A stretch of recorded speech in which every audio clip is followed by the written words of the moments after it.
আলাইকুম। অপেক্ষায় ছিলাম। হ্যাঁ, ওয়ালাইকুম আসসালাম। কেমন আছেন? কেমন আছেন? আলহামদুলিল্লাহ ভালো। আমি অপেক্ষায় ছিলাম আপনাদের সংবাদ আসার মোটামুটি ২০০ জন হয়ে গেছে এখন। তো চলেন আমরা শুরু করি। আজকে গুরুত্বপূর্ণ একটা টপিক করব জাতিসংঘ। হুম। জাতিসংঘ, জাতিপুঞ্জ এছাড়া আছে অন্যান্য গুরুত্বপূর্ণ আঞ্চলিক আন্তর্জাতিক প্রতিষ্ঠান, গুরুত্বপূর্ণ চুক্তি এইসব বিষয়গুলো নিয়ে। তো একটা গুরুত্বপূর্ণ কথা হলো যে জাতিসংঘ থেকে আপনি যেখানেই পরীক্ষা দেন অন্তত একটা প্রশ্ন মিনিমাম থাকবে। অর্থাৎ আজকের লেকচারটা খুবই গুরুত্বপূর্ণ। এখান থেকে ১ থেকে ২ নাম্বার অবশ্যই কমন পাবেন এখান থেকে। যে কোনো পরীক্ষায়, সেটা যে পরীক্ষাই হোক না কেন। যে কোনো পরীক্ষায় এখান থেকে একটা বা দুইটা প্রশ্ন অবশ্যই কমন পাবেন। তো এটা আশা করি গুরুত্ব দিয়ে নোট করবেন এই অংশটা। আর যারা আছেন পসিবল হলে সবাই ক্যামেরা চালু রাখতে পারেন, তাহলে আমার জন্য বুঝতে সুবিধা হয় যে ওই কাকে যেন খাটে শোয়া দেখছি চিঠি পাঠানো নিয়ে। এখনো খাটে শোয়া কিনা আমি জানি না। যদি চিঠি পাঠানো কেউ থাকেন তাহলে উঠে বসেন, চেয়ার টেবিলে রাখেন, খাতা কলম নেন। নেটওয়ার্ক ক্লিয়ার পাচ্ছি না স্যার। নেটওয়ার্ক ক্লিয়ার না করলে তো 100% নেটওয়ার্ক ক্লিয়ার হয় এরকম জায়গায় গিয়ে বসেন। স্যার আরে ভাইয়া, আমার এই জায়গায় কোনো সমস্যা নাই, আপনার ওই জায়গায় নেটওয়ার্ক যে জায়গা ভালো পায় বাসার সেরকম জায়গায় যান। স্যার সবকিছু ঠিকঠাক আছে, শুধু টাইম নোট করে দেন। হ্যাঁ দিচ্ছি, একটু জাস্ট ওয়েট করেন। লোকজনের কথা শুনলাম, আসলো সবাই। তো চলেন প্রথম যে টপিকটা সেটা হলো জাতিসংঘ ১ নম্বরে। এখন আর হ্যান্ড রেজ করার দরকার নেই, আগে লেখেন। হ্যান্ড রেজ করে বসে আছে, কেউ করতে যাচ্ছে, কেউ প্রশ্ন করতেছে, এগুলো দরকার নেই। আসেন প্রথমে কিছু একটু লেখাপড়া করেন, পরে ওগুলো নিয়ে কথা বলবো আপনাদের যা প্রশ্ন টশ্ন আছে। তো ১ নম্বর প্রতিষ্ঠান সম্পর্কে লিখবেন, সেটা হলো জাতিপুঞ্জ। জাতিপুঞ্জ হলো জাতিসংঘ সম্পর্কে আলোচনা করতে গেলে প্রথমে চলে আসে, কারণ জাতিপুঞ্জ হলো জাতিসংঘের পূর্বসূরি প্রতিষ্ঠান। জাতিপুঞ্জ হলো জাতিসংঘের পূর্বসূরি প্রতিষ্ঠান। অর্থাৎ জাতিসংঘ গঠনের আগে গঠন করা হয়েছিল এই জাতিপুঞ্জ। অর্থাৎ জাতিসংঘ গঠনের আগে গঠন করা হয়েছিল জাতিপুঞ্জ।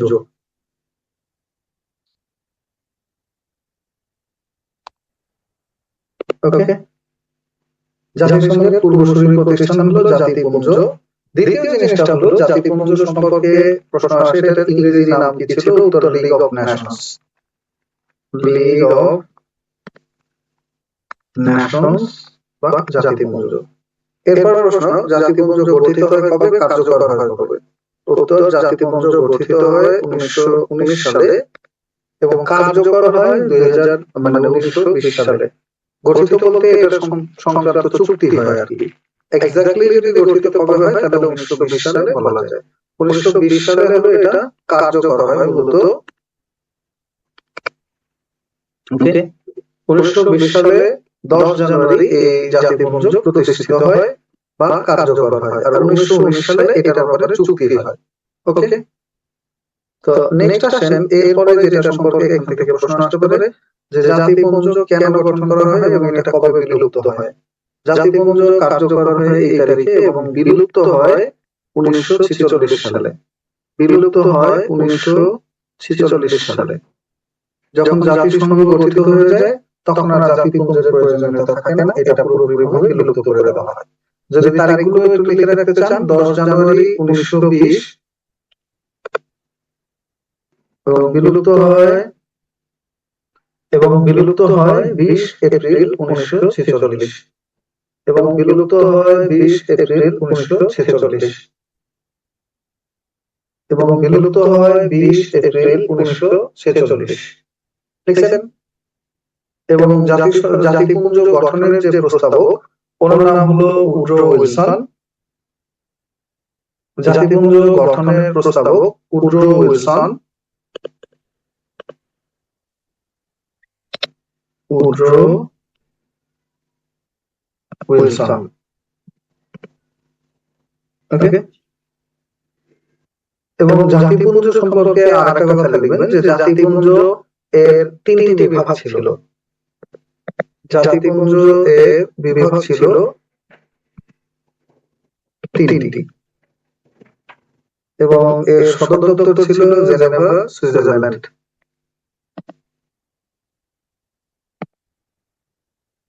Geneva, Switzerland.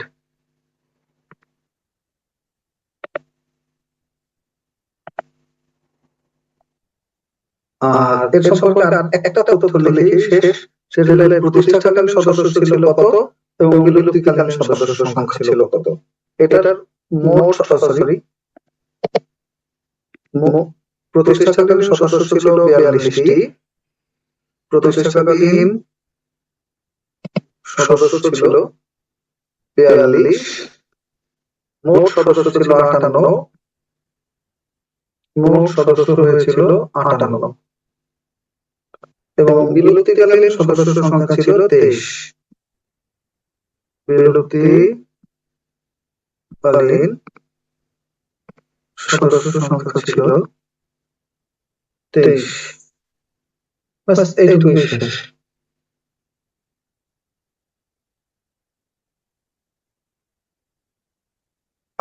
আর একটা প্রশ্ন এখানে আসলেও আসতে পারে, নাও আসতে পারে। জাস্ট এইখানে লিগ অফ নেশনস প্রতিষ্ঠার কথা বলা ছিল কোথায়?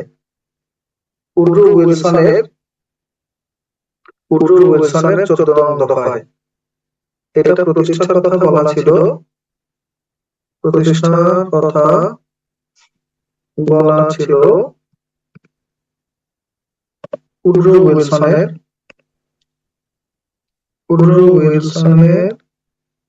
যে 14 দফা প্রস্তাবনা ছিল,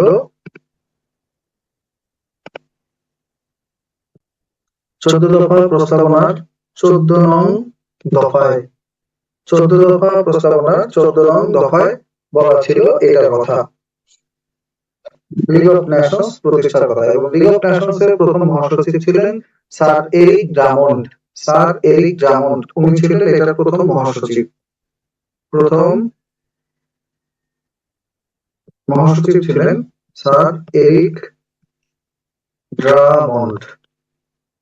স্যার এরিক ড্রামন্ড উনি ছিলেন জাতিসংঘের জাতিপুঞ্জের প্রতিষ্ঠাকালীন মহাসচিব। আর জাতিপুঞ্জ হলো জাতিসংঘের উত্তরসূরি প্রতিষ্ঠান বা উত্তরসূরি পূর্বসূরি প্রতিষ্ঠান, মানে জাতিসংঘ গঠনের আগেই এটা গঠন করা হয়েছিল। এবং এটা গঠন করা হয়েছিল মূলত দ্বিতীয় বিশ্বযুদ্ধ পরবর্তী বিশ্ব শান্তি ও নিরাপত্তা রক্ষার জন্য। দ্বিতীয় বিশ্বযুদ্ধ পরবর্তী বিশ্ব শান্তি ও নিরাপত্তা রক্ষার জন্য এটা গঠন করা হয়েছিল। দ্বিতীয় না, সরি, প্রথম বিশ্বযুদ্ধ পরবর্তী, প্রথম বিশ্বযুদ্ধ পরবর্তী বিশ্ব শান্তি ও নিরাপত্তা রক্ষা।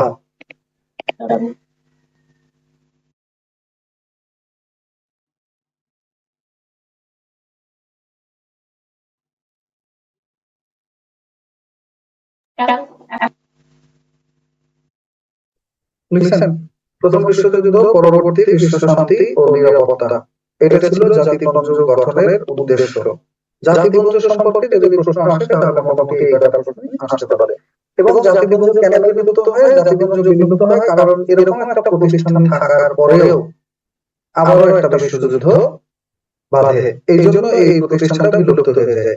এরকম একটা প্রতিষ্ঠান থাকার পরেও যার উদ্দেশ্য ছিল বিশ্ব শান্তি ও নিরাপত্তা রক্ষা। এখন বলেন তো পারলে আমাকে, জাতিসংঘ এরকম একটা উদ্দেশ্য নিয়ে গঠিত হয়েছে, বিশ্ব শান্তি ও নিরাপত্তা রক্ষা। জাতিসংঘ কি তার উদ্দেশ্য পূরণ করতে পারতেছে? আপনাদের কি মতামত?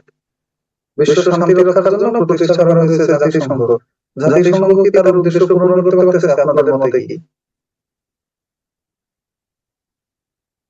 পারে? জাতিসংঘ জাস্ট নিজেদের ইচ্ছা মতো কয়েকটা দেশ ব্যবহার করতেছে আর বাকি লোকজন হলো পুতুল, তাই না? আসেন এরপরে যেটা সম্পর্কে আমরা, এই দাগ দেয় কে? ভাই রে ভাই, এতদিন ক্লাস করে এখনো স্ক্রিনে দাগ দেন, এই আজগুবি কথাবার্তা বলেন, এইগুলা মানে আর পারা গেল না। এরপরে আসেন জাতিসংঘ, জাতিসংঘ। জাতিসংঘ সম্পর্কে লিখবেন যে জাতিসংঘ প্রতিষ্ঠিত হয়, জাতিসংঘ প্রতিষ্ঠিত হয় কবে? 24 অক্টোবর 1945। এটা তো যাওয়ার সময় হয়ে গেছে আর কি মোটামুটি। অকার্যকর একটা প্রতিষ্ঠান বলা যায়। ধরেন ইরাকে যুদ্ধ চলে, সিরিয়ায় যুদ্ধ চলে, এরপর আপনার কোরিয়ায় যুদ্ধ চলে, এরপরে আপনার এই ইয়েমেনে যুদ্ধ চলে, এরপরে সে যুদ্ধ চলে, এসব জায়গায় তাদের কোনো খবর নাই।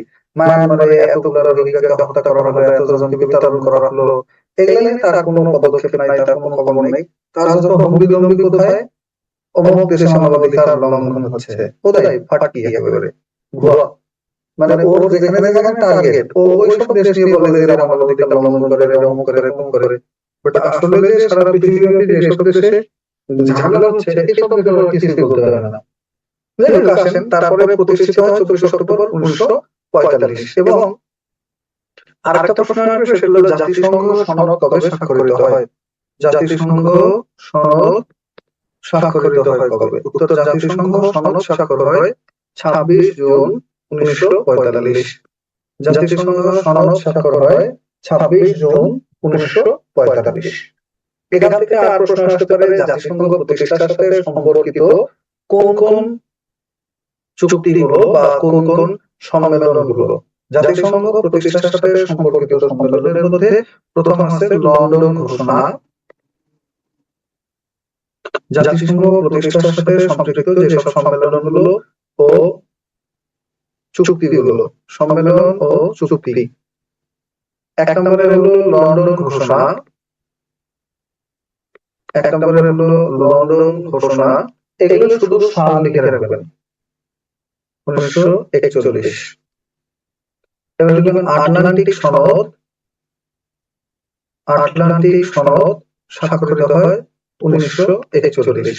দ্বিতীয় বিশ্বযুদ্ধ কবে বাধে আমরা জানি যে দ্বিতীয় বিশ্বযুদ্ধ শুরু হয় 1939 সালে। এবং দ্বিতীয় বিশ্বযুদ্ধ পরবর্তী সময়ে এইটার প্রয়োজনীয়তা দেখা দেয় যে বিশ্ব শান্তি ও নিরাপত্তা রক্ষার জন্য আমাদের একটা আন্তর্জাতিক প্রতিষ্ঠান প্রয়োজন, যার কাজ হবে কি? যার কাজ হবে বিশ্ব শান্তি ও নিরাপত্তা রক্ষা। এবং সেই লক্ষ্য নিয়ে 1939 পরবর্তী সময়ে 1941 সালে প্রথম একটা ম্যান্ডেট দেওয়া হয় যে আমরা বিশ্ব শান্তি প্রতিষ্ঠার লক্ষ্যে একটা প্রতিষ্ঠান গঠন করব। এবং সেই প্রতিষ্ঠান গঠনের লক্ষ্য নিয়ে যখন কার্যক্রম শুরু হয়, সেই কার্যক্রমের শুরুটা হয়েছিল এই লন্ডন ঘোষণার মাধ্যমে। লন্ডন ঘোষণায় বলা হয় পৃথিবীতে শান্তি ও নিরাপত্তা রক্ষার জন্য আমাদের লন্ডন বা যুক্তরাজ্যের যে জেমস প্রাসাদ, এইখানে বসে একটা ঘোষণা দেওয়া হয়, সেটার নাম হলো লন্ডন ঘোষণা। এবং পরবর্তী সময়ে লন্ডন ঘোষণার পরে 26 জুন 1945, লন্ডন ঘোষণার পরে 26 জুন 1941 সালে আপনার আগস্ট মাসে, একটা হলো জুন মাসে, পরেরটা হলো আগস্ট মাসে। আগস্ট মাসে কি হয়? আটলান্টিক সনদ স্বাক্ষরিত হয়। এবং আটলান্টিক সনদ স্বাক্ষরের সাথে সম্পৃক্ত একটা নাম, সেটা হলো princess of Wales. Princess of Wales, অর্থাৎ এই নামে একটা যুদ্ধ জাহাজ, এই নামে একটা যুদ্ধ জাহাজ, এই জাহাজের মধ্যে বসে আটলান্টিক মহাসাগরে এই সনদ বা এই চুক্তিটা স্বাক্ষরিত হয়। এই জন্য এই সনদের নাম হলো আটলান্টিক সনদ। এবং আটলান্টিক সনদের পরে এরপরে 1942 সালে হয় ওয়াশিংটন ঘোষণা। এইখানে ওয়াশিংটনে ব্রিটিশ প্রধানমন্ত্রী, সোভিয়েত প্রধানমন্ত্রী, চীনের প্রতিনিধি, মার্কিন প্রেসিডেন্ট, এরা সবাই সম্মিলিত হন। এবং তারা উদ্দেশ্য কি? উদ্দেশ্য হলো আপনার বিশ্ব শান্তি ও নিরাপত্তা রক্ষা। এটার জন্য তারা ওয়াশিংটনে মিলিত হন। এটার নাম হলো ওয়াশিংটন ঘোষণা। এটার নাম হলো ওয়াশিংটন ঘোষণা। এই ঘটনাটা আসে কবে? এই ঘটনাটা ঘটে 1942 সালে। ওয়াশিংটন ঘোষণা, এই ঘটনাটা ঘটে 1942 সালে। যুক্তরাষ্ট্রের ওয়াশিংটনে এই বিশ্ব নেতৃবৃন্দ, যারা বড় বড় নেতৃবৃন্দ আছে, এরা সবাই একত্রিত হয়। এরা সবাই একত্রিত হয়ে একটা ঘোষণা দেয়, আমরা বিশ্ব শান্তি ও নিরাপত্তার জন্য সম্মিলিতভাবে কিছু একটা করতে চাই। এবং সম্মিলিতভাবে তারা জাতিসংঘ গঠনের উদ্যোগ নেয়। এই হলো মোটামুটি একটা তারপরে ওয়াশিংটনের পরে পরবর্তী সম্মেলন হয় মস্কোতে, যেটার নাম হলো মস্কো সম্মেলন। যেটার নাম হলো মস্কো সম্মেলন। এবং মস্কো সম্মেলনে এখানেও তাদের উদ্দেশ্য ছিল বিশ্ব শান্তি ও নিরাপত্তা রক্ষার জন্য একটা প্রতিষ্ঠান গঠনের সিদ্ধান্ত নেওয়া। এবং ফাইনালি মস্কো সম্মেলনের পরে তারা আরেকটা সম্মেলন করে, সেটার নাম হলো তেহরান সম্মেলন। মস্কো সম্মেলনের পরে এরপরে তারা যেটা করে, সেটার নাম হলো তেহরান সম্মেলন। ব্যাস, এটাও হয় 1943 সালে। এবং 44 সালে তারা করে হলো ডাম্বারটন ওকস সম্মেলন। ডাম্বারটন ওকস সম্মেলন।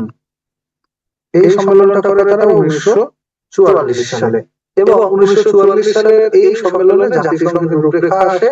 আর পরবর্তীতে হয় ইয়াল্টা কনফারেন্স। এইটা হয় ইউক্রেনে, ইয়াল্টা কনফারেন্স। এই কনফারেন্সে ইয়াল্টা কনফারেন্স এটা হয় 1945 সালে।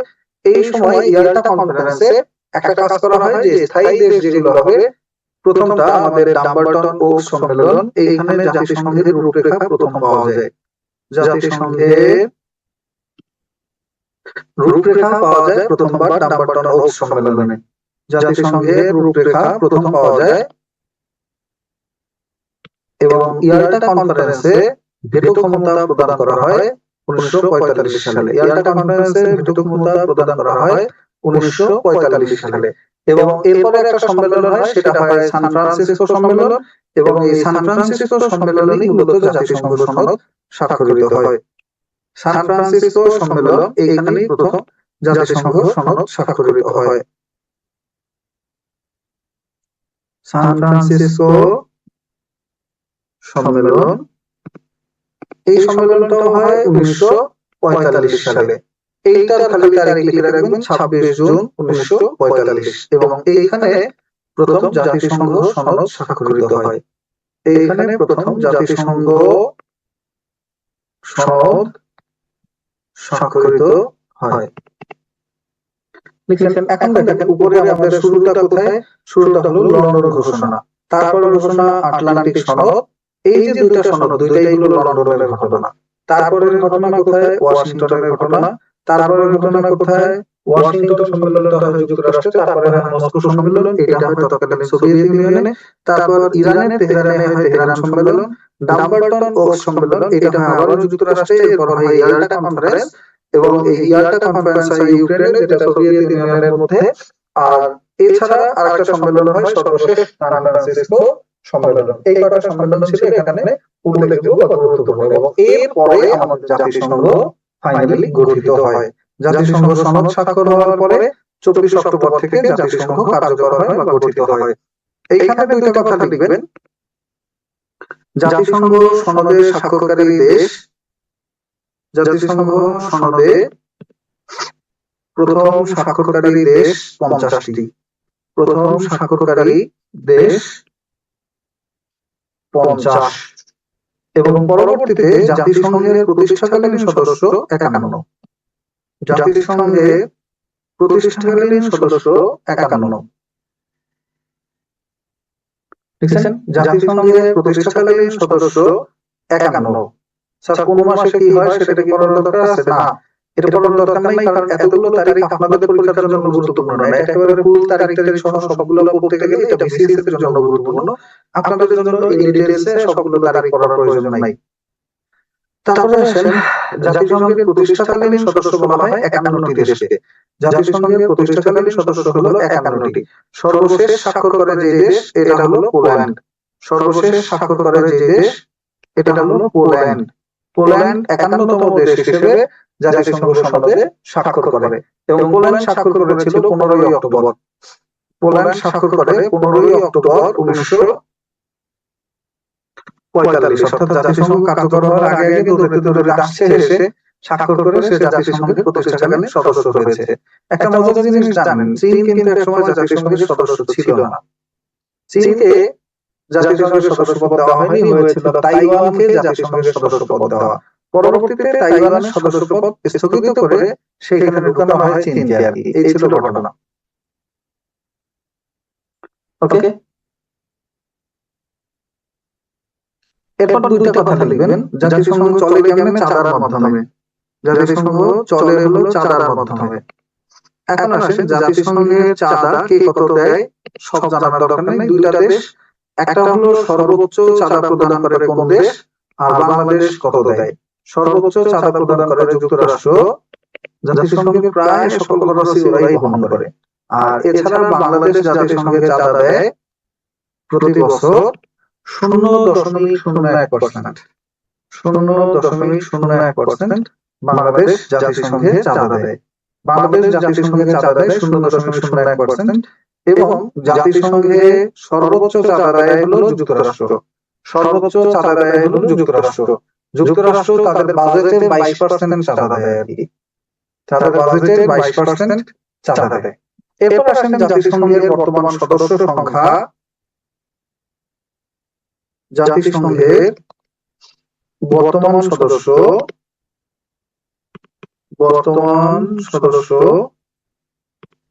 193। জাতিসংঘের বর্তমান সদস্য 193। আর স্থায়ী পর্যবেক্ষক আছে জাতিসংঘের 2টি। স্থায়ী পর্যবেক্ষক আছে 2টি দেশ। এই যে 2টি স্থায়ী পর্যবেক্ষক এরা সদস্য না, সদস্য হওয়ার আগের যে ধাপ সেই ধাপটাকে বলা হয় পর্যবেক্ষক রাষ্ট্র। যেমন বাংলাদেশ 1972 সালে প্রথম জাতিসংঘের পর্যবেক্ষক হয়। পরবর্তীতে বাংলাদেশকে জাতিসংঘের সদস্যপদ প্রদান করা হয়। বাকি যারা আছেন, যাদের ক্যামেরা অফ, ওনারা কি আছেন নাকি চেয়ার টেবিল ছেড়ে অলরেডি ইসের মধ্যে কম্বলের মধ্যে আশ্রয় নিয়েছেন? যেই ঠান্ডা পড়ছে, বাপরে বাপ, আমাদের সর্ব দক্ষিণের অঞ্চলে এই যে ঠান্ডা কুলানো যাচ্ছে না। আর সর্ব উত্তরের লোকজন যারা আছেন এরা কি করতেছেন? নাকি ঘরের মধ্যে আগুন জ্বালাইতেছেন? আমরা আগে পড়ার সময় কি করতাম, যে লাল বাল্ব আছে না, এখন তো এনার্জি বাল্বের আগে যে বাল্বগুলো ছিল ওই বাল্বগুলো পায়ের নিচে জ্বালাইতাম। পায়ের নিচে জ্বালালে ওইখানে গরম থাকে টেবিলের আশপাশের সারফেসটা।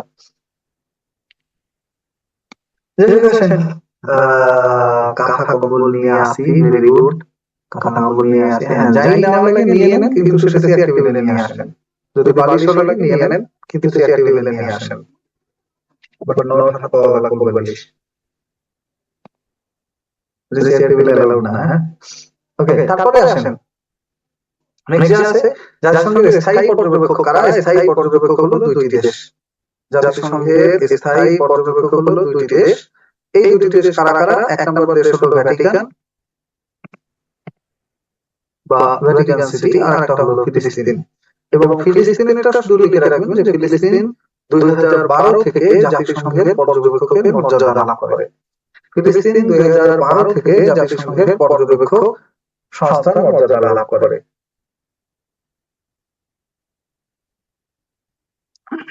ওকে। আর ভ্যাটিকানের সাথে সাম্প্রতিক সময়ে আরেকটা দেশকে স্থায়ী পর্যবেক্ষকের, ভ্যাটিকানকে স্থায়ী পর্যবেক্ষকের মর্যাদা দেওয়া হয়েছে। এছাড়া আরেকটা দেশ আছে পর্যবেক্ষক, সেটা হলো তাইওয়ান। ওকে। তারপরে আসেন এখানে ভ্যাটিকানের পাশাপাশি তাইওয়ানকে পর্যবেক্ষকের মর্যাদা দেওয়া হয়েছে, এবং তাইওয়ানকে মর্যাদা দেওয়ার পরে এই ভ্যাটিকান আর তাইওয়ান এরা হয়ে গেছে এখন অস্থায়ী পর্যবেক্ষক। স্থায়ী পর্যবেক্ষক আগে ছিল 2টি, এখন এইটা নিয়ে একটু তথ্য নিয়ে ঝামেলা আছে। অর্থাৎ বিভিন্ন বইয়ে লেখা আছে যে স্থায়ী পর্যবেক্ষক 2টি, আবার বিভিন্ন বইয়ে লেখা আছে স্থায়ী পর্যবেক্ষক 1টি। তো আপনারা জাস্ট লিখে রাখেন স্থায়ী পর্যবেক্ষক সংখ্যা 2টি, কিন্তু যদি অপশনে 2, 1, 2টাই থাকে তাহলে হবে 1টি, কারণ এখন বর্তমানে স্থায়ী পর্যবেক্ষক শুধু একটা, সেটা হলো ফিলিস্তিন। আর ভ্যাটিকান আর তাইওয়ান এরা হলো অস্থায়ী পর্যবেক্ষক। ভ্যাটিকান এবং তাইওয়ান এরা হলো অস্থায়ী পর্যবেক্ষক, আর ফিলিস্তিন হলো স্থায়ী পর্যবেক্ষক। এই 2টা দেশ হলো অস্থায়ী পর্যবেক্ষক, আর এটা হলো স্থায়ী পর্যবেক্ষক। আর স্থায়ী পর্যবেক্ষকের সংখ্যা এখন বর্তমানে 1টি, নতুন তথ্য অনুযায়ী।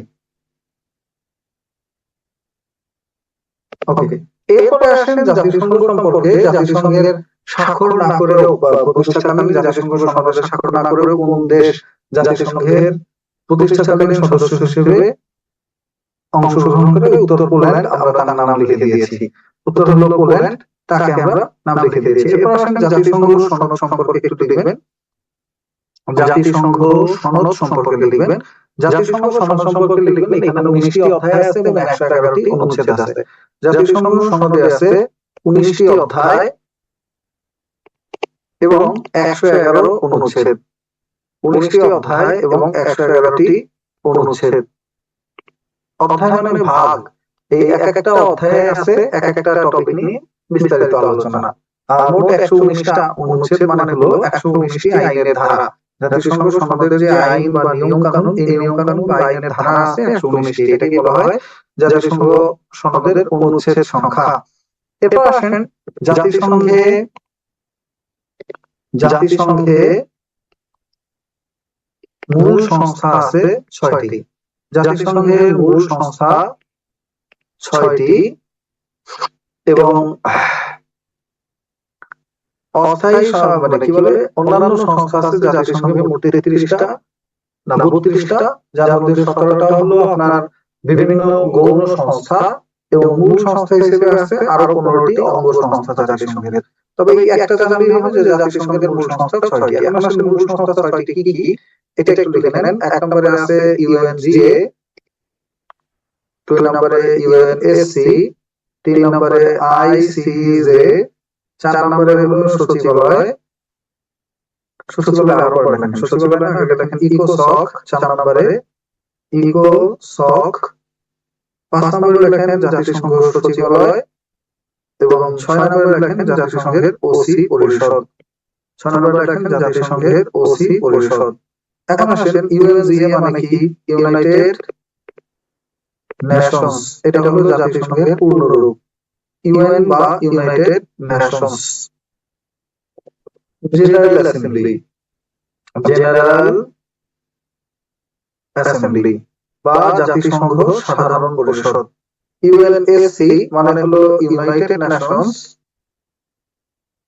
United Nations security council, United Nations security council বা জাতিসংঘ নিরাপত্তা পরিষদ। আইসিজে মানে হলো international court of justice, international court of justice বা আন্তর্জাতিক আদালত, ইন্টারন্যাশনাল কোর্ট অফ জাস্টিস বা আন্তর্জাতিক আদালত। এবং লিখবেন ইকোসক মানে হলো economic and social council, economic and social council, economic and social council. লিখেন ইকোনমিক এন্ড সোশ্যাল কাউন্সিল। এছাড়া আছে জাতিসংঘের সচিবালয় ও ওসি পরিষদ।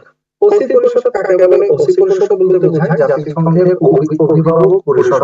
অভিভাবক পরিষদের কাজ কি? যে দেশগুলো ঔপনিবেশিক শাসনের অধীন, যে দেশগুলো ঔপনিবেশিক শাসনের অধীন, এরকম ঔপনিবেশিক শাসনের অধীন দেশগুলোকে স্বাধীন করা এবং স্বাধীন করে সেই দেশগুলোকে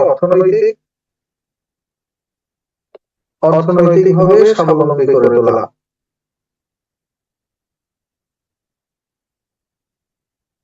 ওকে, তো বাংলা নামগুলো একটু মনে রাখেন। ইউনাইটেড নেশনস জেনারেল অ্যাসেম্বলি মানে জাতিসংঘ সাধারণ পরিষদ, ইউনাইটেড নেশনস জেনারেল অ্যাসেম্বলি মানে জাতিসংঘ সাধারণ পরিষদ, জাতিসংঘ সাধারণ পরিষদ বা United Nations general assembly. United Nations security council বা জাতিসংঘ নিরাপত্তা পরিষদ, জাতিসংঘ নিরাপত্তা পরিষদ। তারপরে আসেন international court of justice, international court of justice মানে হলো আন্তর্জাতিক আদালত, ইন্টারন্যাশনাল কোর্ট অফ জাস্টিস মানে হলো আন্তর্জাতিক আদালত, ইন্টারন্যাশনাল কোর্ট অফ জাস্টিস মানে হলো আন্তর্জাতিক আদালত। আর ইকোনমিক এন্ড সোশ্যাল কাউন্সিল মানে হলো অর্থনৈতিক ও সামাজিক পরিষদ, অর্থনৈতিক ও সামাজিক পরিষদ অর্থাৎ জাতিসংঘের অর্থনৈতিক ও সামাজিক পরিষদ। এর কাজ হলো দেশে দেশে বা বিভিন্ন অঞ্চলে যে দেশগুলো আছে এদেরকে অর্থনৈতিকভাবে স্বাবলম্বী করে তোলা, এদেরকে অর্থনৈতিকভাবে স্বাবলম্বী করে তোলা।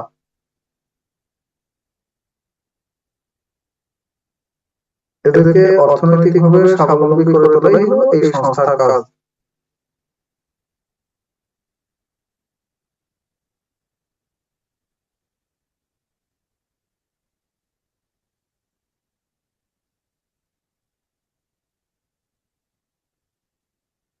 বুঝছেন?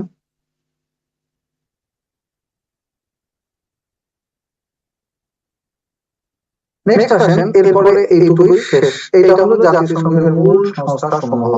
এরপরে জাতিসংঘের মূল সংস্থাগুলোর পরে একটা মিনিট,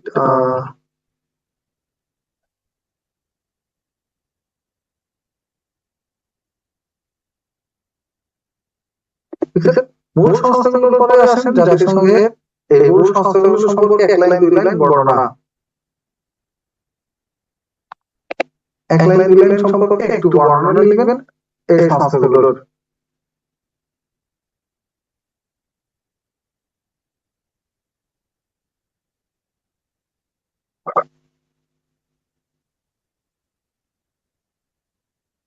একটু আমি কি লিখছি?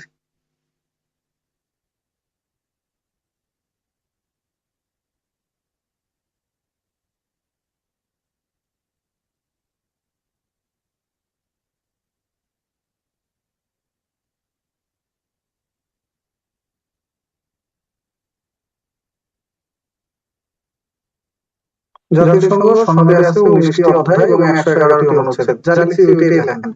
তারপরে আসেন জাতিসংঘ সনদ সম্পর্কে গেল, এরপরে জাতিসংঘের স্থায়ী সদস্য রাষ্ট্র, জাতিসংঘের স্থায়ী সদস্য রাষ্ট্র মানে স্থায়ী সদস্য কোথায়? নিরাপত্তা পরিষদের, নিরাপত্তা পরিষদের। জাতিসংঘের নিরাপত্তা পরিষদের স্থায়ী সদস্য হলো 5টি এবং মোট সদস্য হলো 15টি, মোট সদস্য হলো 15টি। আর অন্যদিকে অস্থায়ী সদস্য হলো তাহলে 10টি। নিরাপত্তা পরিষদের অস্থায়ী সদস্য হলো 10টি। এটা গেল নিরাপত্তা পরিষদের। এরপরে জাতিসংঘ সাধারণ পরিষদের মোট সদস্য 193। সাধারণ পরিষদের মোট সদস্য 193টি। জাতিসংঘ সাধারণ পরিষদের মোট সদস্য 193। অর্থাৎ যারাই জাতিসংঘের সদস্য তারাই জাতিসংঘের সাধারণ পরিষদের সদস্য, যারাই জাতিসংঘের সদস্য তারাই জাতিসংঘের সাধারণ পরিষদের সদস্য। এবার আসেন জাতিসংঘ নিরাপত্তা পরিষদের স্থায়ী সদস্য কারা কারা? নিরাপত্তা পরিষদের স্থায়ী সদস্য হলো 2 মাথার 2 দেশ, একটা হলো ইউএসএ, একটা হলো রাশিয়া। মনে থাকবে ইউএসএ রাশিয়া, ইউএসএ রাশিয়া। এরপর হলো মাঝখান থেকে ইউরোপ থেকে আসছে ব্রিটেন এবং ফ্রান্স। আর সর্বশেষ দেশ হিসেবে তাইওয়ানকে বাদ দিয়ে নেওয়া হয়েছে চীনকে। USA Russia Britain France, USA মানে হলো আমেরিকা, ইউএসএ মানে হলো America, USA Russia Britain France চীন, ইউএসএ রাশিয়া ব্রিটেন ফ্রান্স চীন, ইউএসএ রাশিয়া ব্রিটেন ফ্রান্স চীন। এই 5টা দেশ হলো নিরাপত্তা পরিষদের স্থায়ী সদস্য। 5টা দেশ হলো জাতিসংঘ নিরাপত্তা পরিষদের স্থায়ী সদস্য।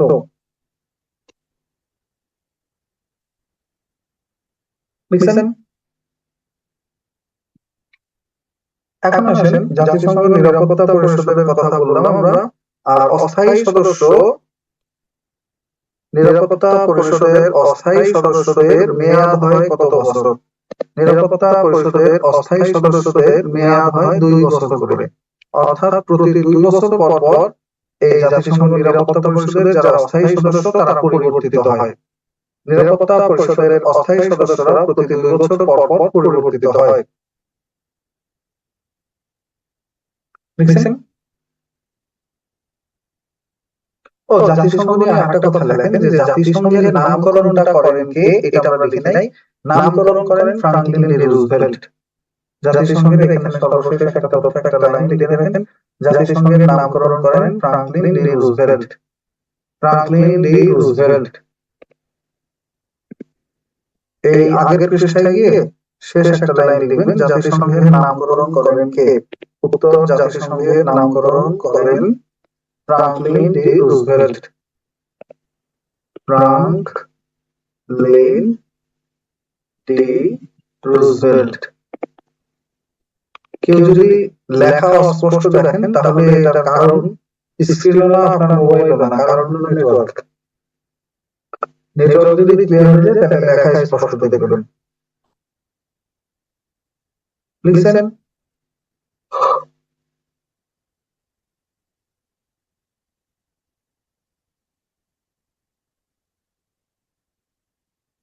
এরপর আসেন জাতিসংঘ প্রথম যে পরিষদটা সাধারণ পরিষদ সম্পর্কে 2-3টা লাইন লিখবেন। সবকটা পরিষদ সম্পর্কে একটু একটু লিখি। জাতিসংঘ সাধারণ পরিষদ ও জাতিসংঘের ওইখানে আরেকটা লাইন একটু লেখেন। নামকরণ করেন ফ্রাঙ্কলিন ডি রুজভেল্ট এবং জাতিসংঘের অফিসিয়াল ভাষা হলো 6টি। এই 6টি ভাষা হলো 1 নম্বরে ইংরেজি, 2 নম্বরে স্প্যানিশ, এছাড়া আছে 3 নম্বরে আরবি, স্প্যানিশ নিচে লেখেন, উপরে লেখেন ফরাসি।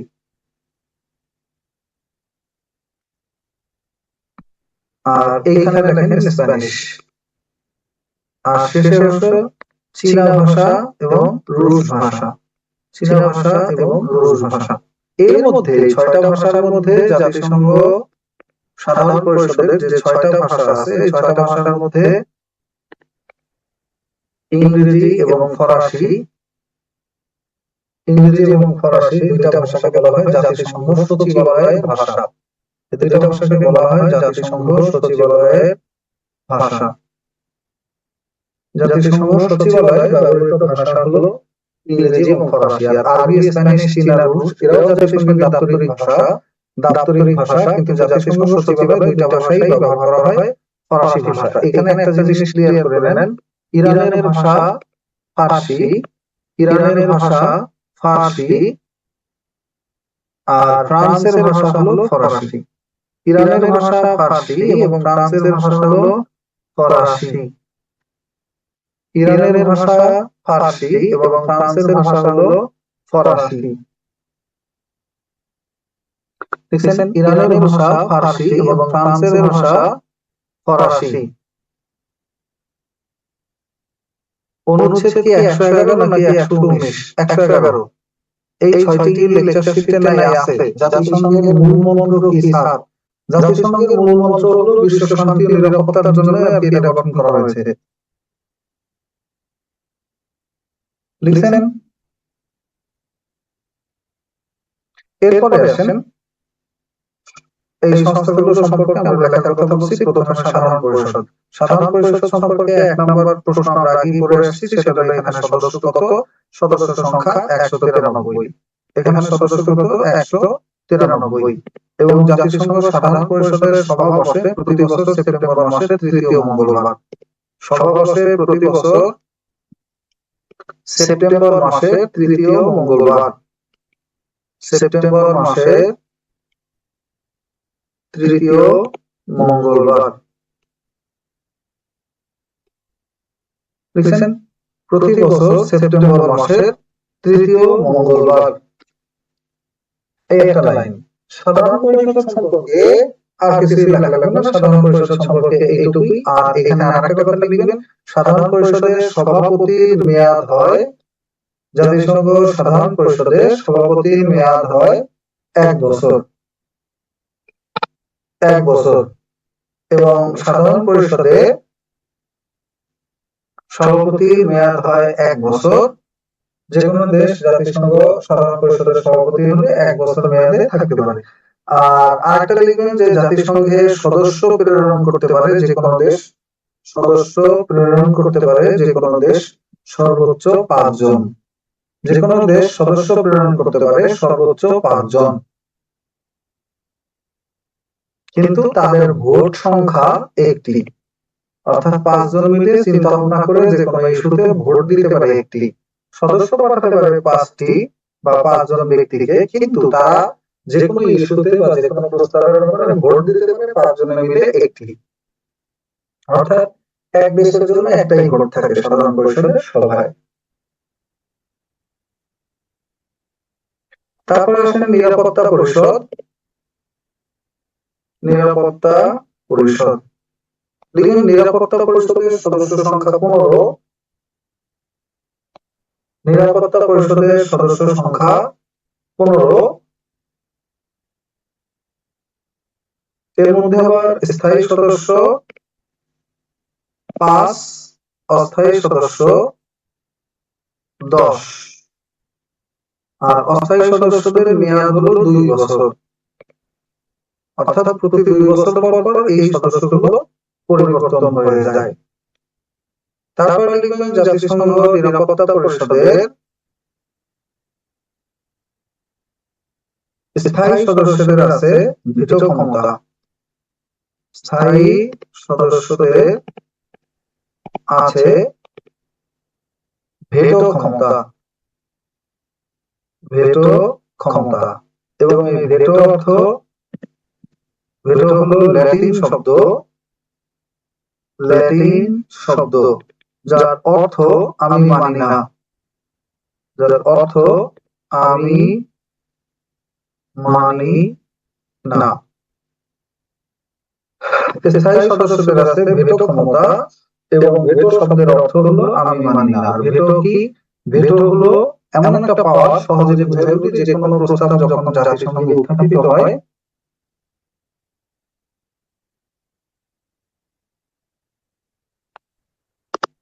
জাতিসংঘে যখন কোনো প্রস্তাব উত্থাপিত হয় তখন এই প্রস্তাবের ব্যাপারে এই 5টা স্থায়ী সদস্য দেশের কোনো একটা দেশ যদি বলে যে আমি মানি না, আমি এটার বিপক্ষে, তাহলে ওই প্রস্তাবটা বাতিল হয়ে যাবে। অর্থাৎ 5 দেশের 4 দেশ যদি একমত হয় এবং একটা দেশ যদি বিপক্ষে ভোট দেয় তাহলে ওই প্রস্তাবটা বাদ, তাহলেও ওই প্রস্তাবটা বাতিল হয়ে যায়। এই জন্য জাতিসংঘ নিরাপত্তা পরিষদের এই যে স্পেশাল পাওয়ার, এই ভেটো পাওয়ারটার কারণে তারা জাতিসংঘকে কন্ট্রোল করতে পারে।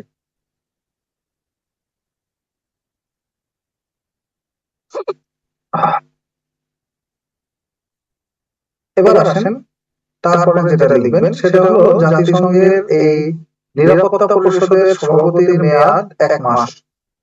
নিরাপত্তা পরিষদের সভাপতির মেয়াদ 1 মাস।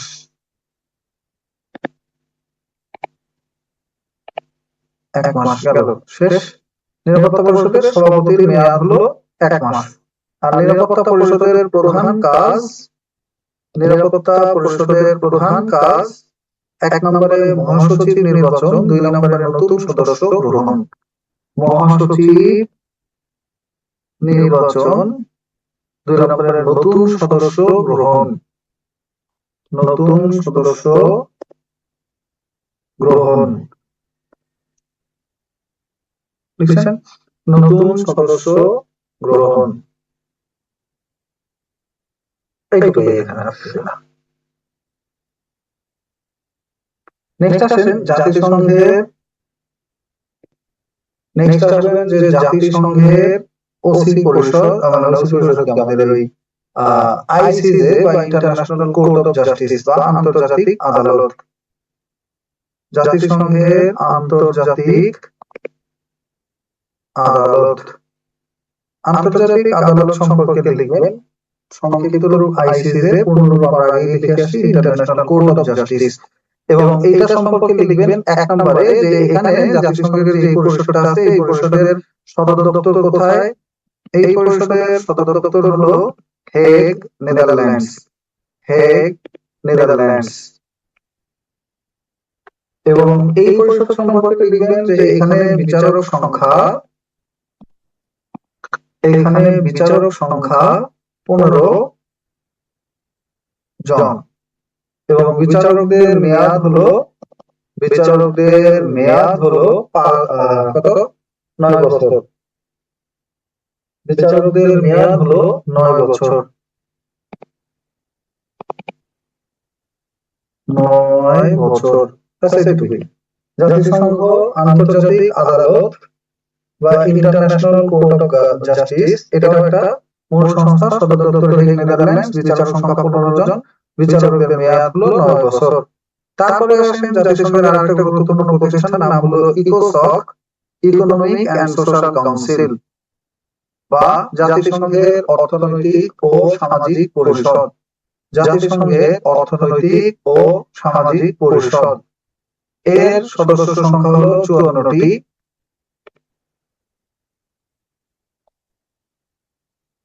সদস্য সংখ্যা 54টি এবং অর্থনৈতিক ও সামাজিক পরিষদ সম্পর্কে লিখবেন আঞ্চলিক কমিশন আছে 5টি।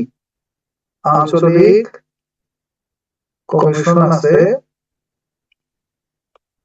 পাঁচটি আঞ্চলিক কমিশন মানে এক একটা অঞ্চলের জন্য এক একটা আলাদা আলাদা কমিশন। যেমন ধরেন আমাদের ইউরোপের জন্য একটা, এশিয়ার জন্য একটা, আমাদের এশিয়ার জন্য একটা, এইভাবে আলাদা আলাদা কমিশন আছে। তো আলাদা আলাদা কমিশনের মধ্যে যে অঞ্চলের জন্য যে কমিশন সেটা সম্পর্কে পরীক্ষা প্রশ্ন আসে। তো আমাদের পরীক্ষা প্রশ্ন আসবে শুধু একটা অঞ্চল নিয়ে, সেটা হলো আমাদের এশিয়া অঞ্চল। একটা অঞ্চল নিয়ে প্রশ্ন আসবে, সেটা হলো এশিয়া অঞ্চল। এটাই শুধু লিখবেন। এশিয়া অঞ্চলের আঞ্চলিক কমিশনের নাম হলো ইসকাপ। এশিয়া অঞ্চলের আঞ্চলিক পরিষদের নাম হলো ইসকাপ। ইসকাপ মানে হলো economic and social council for the Asia and the Pacific.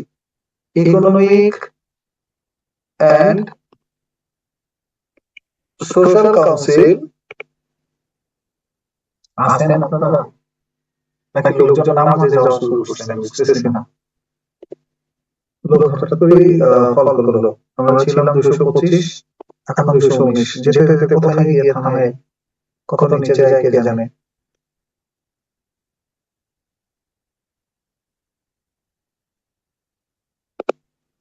একটা মিনিট, আবার ডাক দিছে কে? আপনাদের মনে গেল না। লিখছেন তো জাতিসংঘ অর্থনৈতিক ও সামাজিক পরিষদ, যেটা অর্থনৈতিক ও সামাজিক পরিষদের অধীন 5টা আঞ্চলিক কমিশনের মধ্যে আমাদের এই অঞ্চলের একটাই কমিশন, সেটার নাম হলো ইসকাপ। ইসকাপের সদর দপ্তর হলো Bangkok, Thailand. Social council for the Asia and the Pacific, for the Asia and the Pacific. Economic and Social Council for the Asia and the Pacific. Economic and Social Council for the Asia and the Pacific. Economic and Social Council for the Asia and the Pacific. এবং economic and social council, এটার লিখবেন সদস্য সংখ্যা ইসকাপের বর্তমান 53টি, এবং এইটার সদর দপ্তর আছে ব্যাংকক, থাইল্যান্ড। এটার সদর দপ্তর হলো ব্যাংকক, থাইল্যান্ড। লিখছেন ব্যাংকক, থাইল্যান্ড। আর বাকি থাকলো জাতিসংঘের দুইটা পরিষদ, একটা হলো সচিবালয়, একটা হলো ওসি পরিষদ। জাতিসংঘ সচিবালয়। জাতিসংঘ সচিবালয় অবস্থিত কোথায়? উত্তর, জাতিসংঘ সচিবালয় অবস্থিত নিউ ইয়র্ক, যুক্তরাষ্ট্র। নিউ ইয়র্ক, যুক্তরাষ্ট্র। এখানে আছে জাতিসংঘ সচিবালয়। নিউ ইয়র্ক, যুক্তরাষ্ট্র, এখানে আছে জাতিসংঘ সচিবালয়।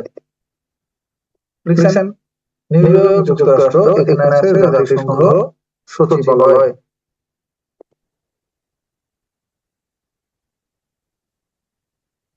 তারপরে আসেন জাতিসংঘ সচিবালয় সম্পর্কে গুরুত্বপূর্ণ একটা কথা বলি।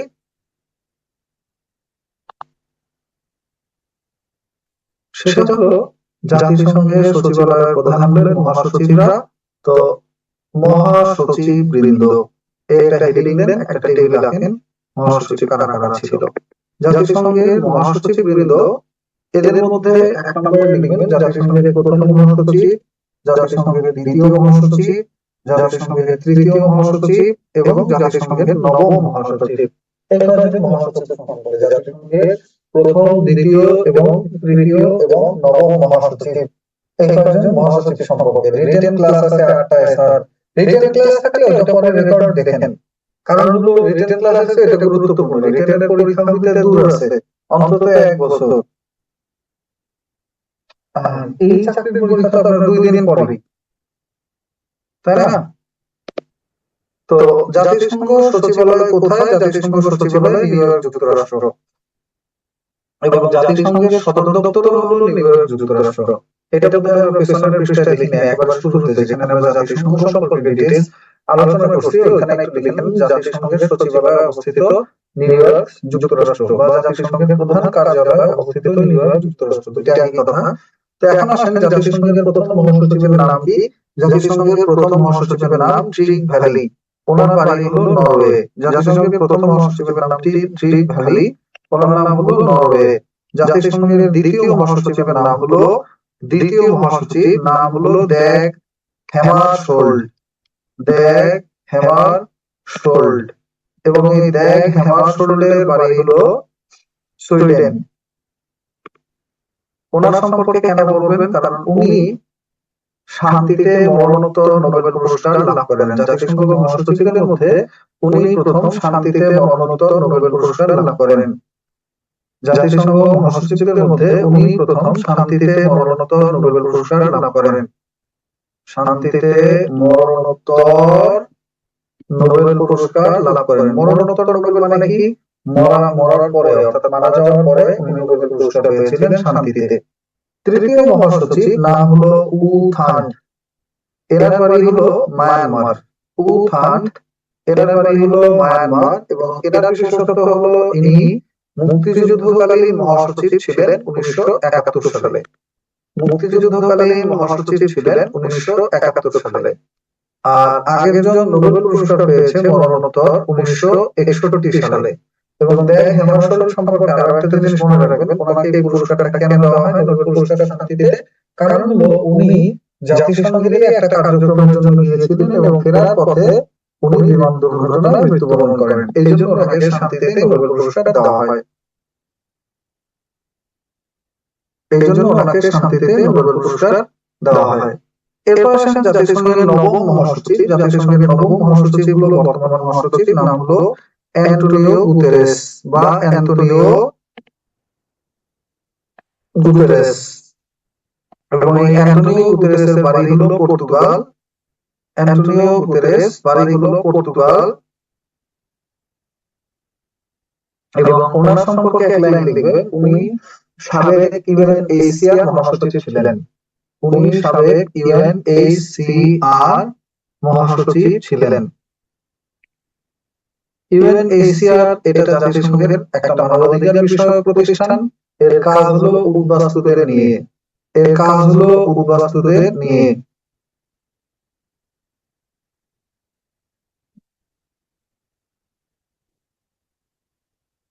এর কাজ হলো উদ্বাস্তুদের নিয়ে।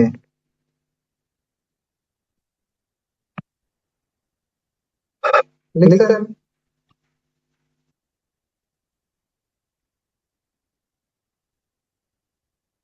ক্লিয়ারলি লিখেন। এখানে আরো অনেক মহাসচিব আছে, এটা দরকার নাই। এখানে আরো একটা কথা, উ থান্ট ছিলেন প্রথম এশীয় মহাসচিব। উ থান্ট ছিলেন প্রথম এশীয় মহাসচিব বা এশিয়া মহাদেশ থেকে প্রথম মহাসচিব।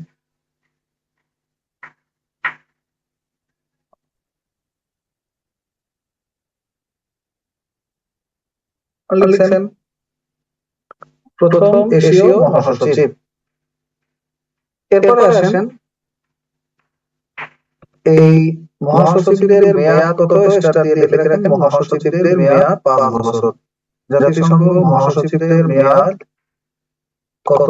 উত্তর 5 বছর। গেল মহাসচিব। সর্বশেষ হলো ওসি পরিষদ। এই পরিষদটা সম্পর্কে কিছুই লেখার দরকার নেই, শুধু এক লাইন লিখবেন, 1994 থেকে কার্যক্রম স্থগিত আছে। কার্যক্রম স্থগিত আছে এবং এটা পালাউয়ের স্বাধীনতা পরবর্তী সময় থেকে। পালাউয়ের স্বাধীনতার পর। আমরা বলেছিলাম কি এটার কাজ কি? ওসি পরিষদের কাজ হলো যে কোনো দেশকে স্বাধীনতা প্রদান করা, অর্থনৈতিক এবং সামাজিকভাবে স্বাবলম্বী করে তোলা, তারপরে তাকে ছেড়ে দেওয়া, নিজের পায়ে দাঁড়াবে, হাঁটবে, এই জন্য ওই দেশকে ছেড়ে দেওয়া। তা আপাতত এরকম কোনো দেশ না থাকায় এখন এটার কার্যক্রম বন্ধ আছে। এরপর আসেন জাতিসংঘের অন্যান্য সংস্থাসমূহ। এরপর আসেন জাতিসংঘের অন্যান্য সংস্থাসমূহ এবং সর্বশেষ আমরা লিখব জাতিসংঘের সাথে বাংলাদেশের সম্পর্ক। জাতিসংঘের অন্যান্য সংস্থা এবং জাতিসংঘের সাথে বাংলাদেশের সম্পর্ক। তা আমরা আগে লেখেন জাতিসংঘ বাংলাদেশ, এটাই সবচেয়ে গুরুত্বপূর্ণ টপিক, জাতিসংঘ ও বাংলাদেশ। এখানে লিখবেন বাংলাদেশ জাতিসংঘের পর্যবেক্ষক হয়। বাংলাদেশ জাতিসংঘের পর্যবেক্ষক হয় 1972 সালে। বাংলাদেশ জাতিসংঘের সদস্যপদ লাভ করে। বাংলাদেশ জাতিসংঘের সদস্যপদ লাভ করে 17 সেপ্টেম্বর 1974।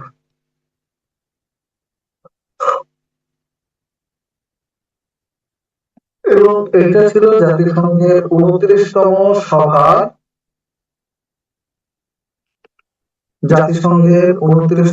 সভায় 136তম সদস্য হিসেবে বাংলাদেশ সদস্যপদ লাভ করে। জাতিসংঘের 29তম সভায় 136তম সদস্য হিসেবে বাংলাদেশ জাতিসংঘের সদস্যপদ লাভ করে। বাংলাদেশ জাতিসংঘ শান্তিরক্ষী বাহিনীতে প্রথম সৈন্য প্রেরণ করে 1988 সালে। বাংলাদেশ জাতিসংঘের শান্তিরক্ষী বাহিনীতে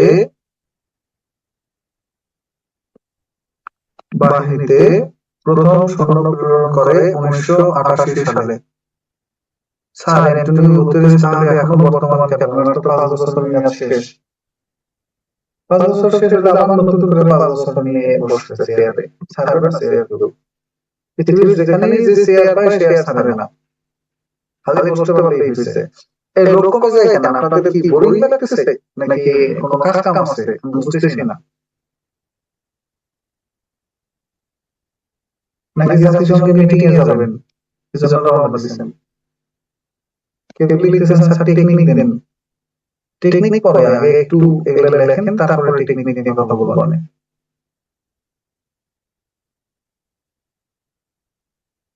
আমি যেগুলো লিখতেছি বাইরে দিয়ে মনে হয় অর্ধেক প্রশ্ন আসবে, এরপর কিছু বাকি থাকবে না, কিন্তু তারপরেও এমসিকিউ গুলো অবশ্যই লেকচার শিট থেকে সলভ করবেন। তো শান্তিরক্ষী বাহিনীতে প্রথম সৈন্য প্রেরণ করে বাংলাদেশ জাতিসংঘের শান্তিরক্ষী বাহিনীতে প্রথম সৈন্য প্রেরণ করে কবে? উত্তর, প্রথম সৈন্য প্রেরণ করে 1988 সালে। এবং এটা প্রেরণ করে যে মিশনে, সেই মিশনের নাম হলো UNIIMOG, ইউনিমগ। ইউনিমগ মানে হলো United Nations Iran and Iraq Military Observer Group. United Nations Iran and Iraq Military Observer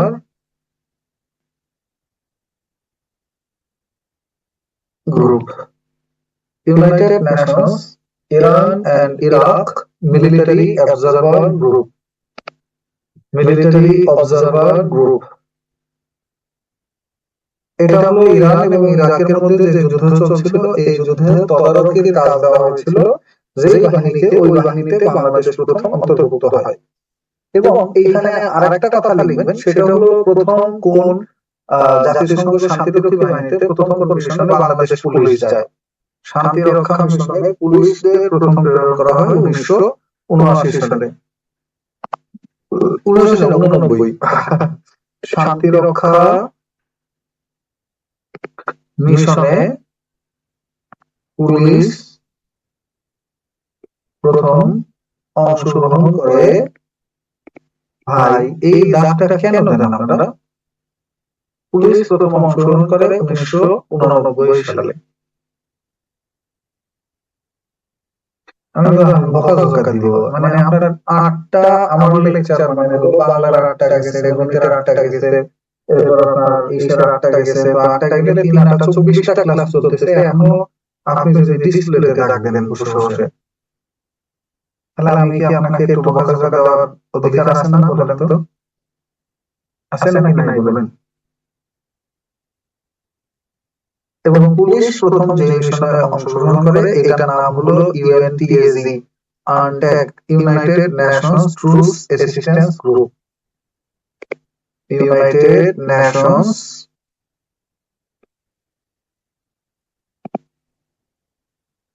truth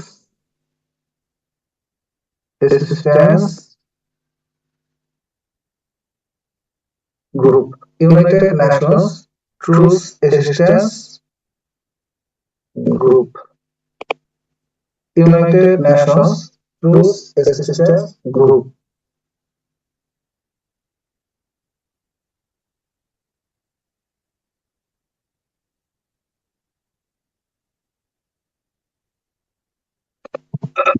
এই পর্যন্ত শেষ। এটা হলো আনটাগ বা ইউএনটিএসি, এটা হলো একটা মিশন। কোথায় ছিল? এটা যুদ্ধবিরতির জন্য ছিল একটা মিশন। এরপরে আসেন জাতিসংঘ শান্তিরক্ষী বাহিনীদেরকে বলা হয় ব্লু হেলমেট। শান্তিরক্ষী বাহিনীদের বলা হয় ব্লু হেলমেট।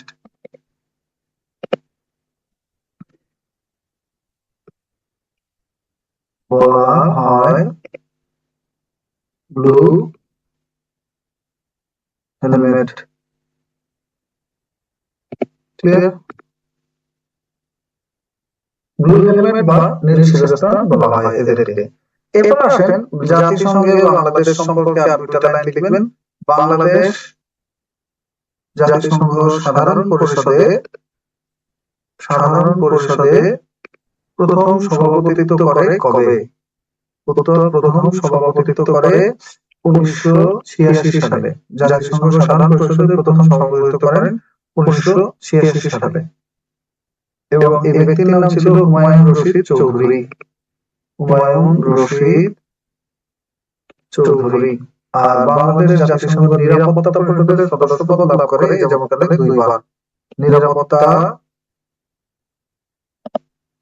পরিষদের অস্থায়ী সদস্য পদ লাভ করে দুইবার। অস্থায়ী সদস্য পদ লাভ করে এ যাবৎকালে দুইবার। একটা হলো 1979-80, আরেকটা হলো 1999-2000।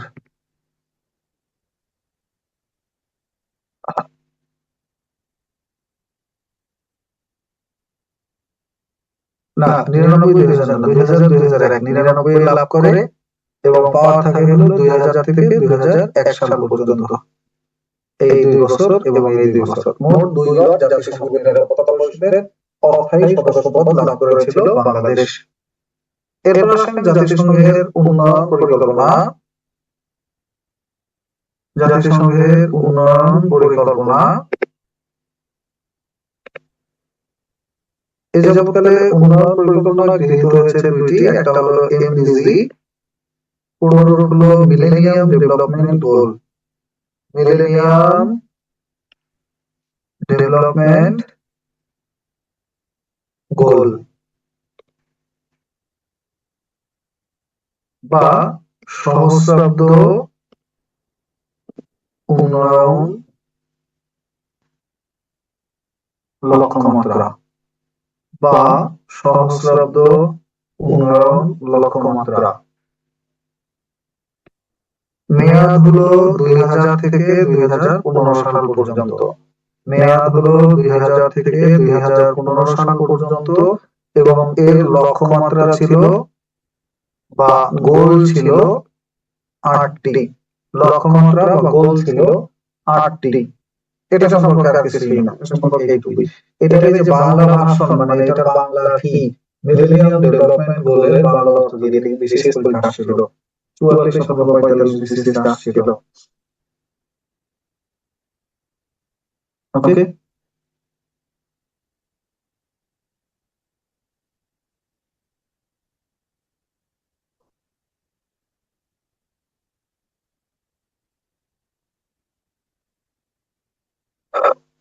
এটুকু ক্লিয়ার হলে বলেন। ক্লিয়ার? তারপর আসেন আরেকটা উন্নয়ন লক্ষ্যমাত্রা।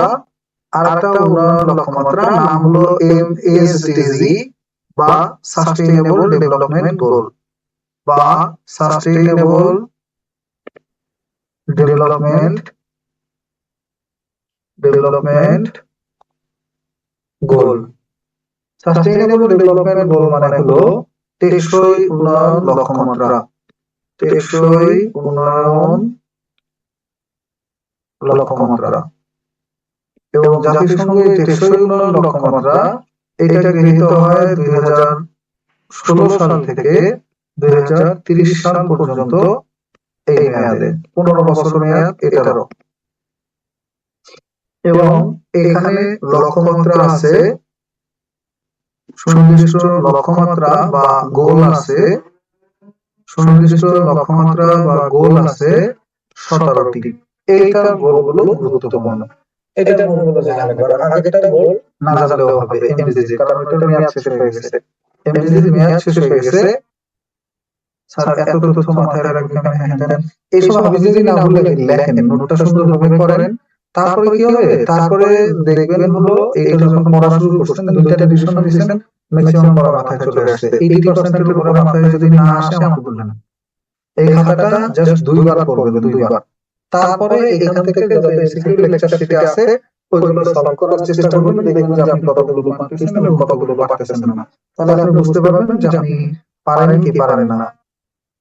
তাহলে আপনি বুঝতে পারবেন যে আপনি পারেন নাকি পারেন না। ক্লিয়ার?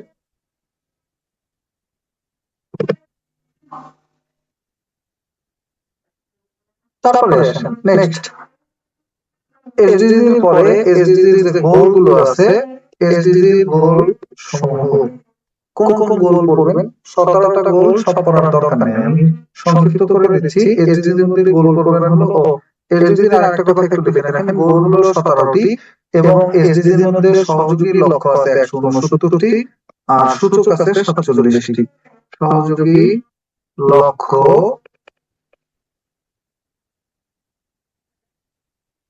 169 এবং সূচক আছে 47টি। সূচক আছে 47টি। লিখেন সূচক সংখ্যা 47টি। এমডিজি এর গোল লিখে দিলাম না 8টি। এমডিজি এর গোল সংখ্যা লিখে দিলাম 8টি। এমডিজি এর গোল সংখ্যা লিখলাম 8টি। ওকে, আসেন তারপরে যেটা সম্পর্কে আমরা লিখতে চাচ্ছিলাম সেটা হলো আবার কি জানা লাগিয়ে রেখেছে। মিজাজটা খারাপ লাগে না? এদের বাচ্চা বাচ্চা করলে ফিটার খাওয়ার লোকজনের মতো করলে কেমন লাগে?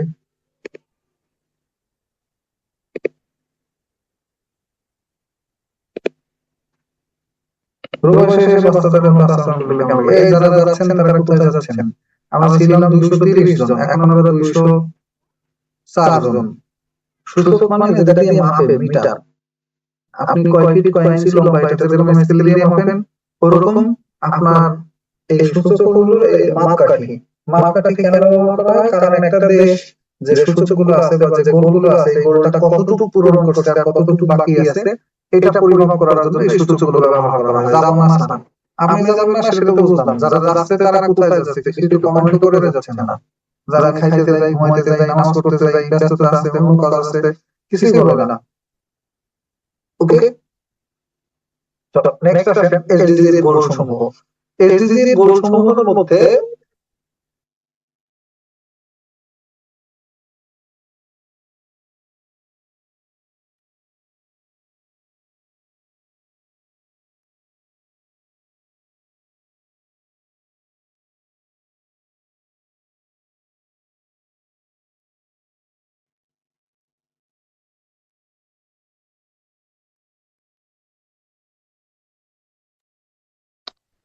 দারিদ্র বিমোচন, 2 নম্বরে হলো ক্ষুধা মুক্তি। 1 নম্বরে দারিদ্র বিমোচন, 2 নম্বরে ক্ষুধা মুক্তি, 3 নম্বরে সুস্বাস্থ্য,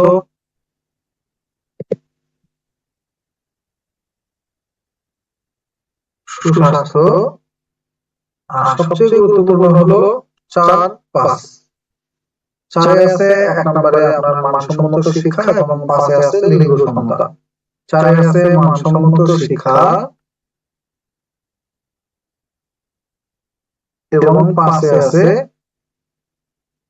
লিঙ্গ সমতা। এছাড়া এখান থেকে আর গুরুত্বপূর্ণ আছে 2টা, এখানে আর গুরুত্বপূর্ণ আছে 2টা। একটা হলো আপনার 13 নম্বর, একটা হলো আপনার 13, একটা হলো 17। 13 নম্বর গোল হলো জলবায়ু পরিবর্তন মোকাবেলা বা জলবায়ু কার্যক্রম। 13তে হলো জলবায়ু পরিবর্তন মোকাবেলা বা জলবায়ু কার্যক্রম। জলবায়ু কার্যক্রম বা জলবায়ু পরিবর্তন মোকাবেলা। আর 17 নম্বরে আছে অংশীদারিত্ব, এটা যদি বুঝে নেবেন সকল গোল সমূহ বা সকল লক্ষ্যসমূহ অর্জনের মধ্যে, সকল গোল সমূহ বা সকল লক্ষ্যসমূহ অর্জনের জন্য যারা সদস্য দেশ আছে এই সদস্য দেশসমূহের মধ্যে অংশীদারিত্ব, পার্টনারশিপ ফর অল গোলস বা সকল গোল বা লক্ষ্যসমূহ অর্জনের জন্য অংশীদারিত্ব। ক্লিয়ার?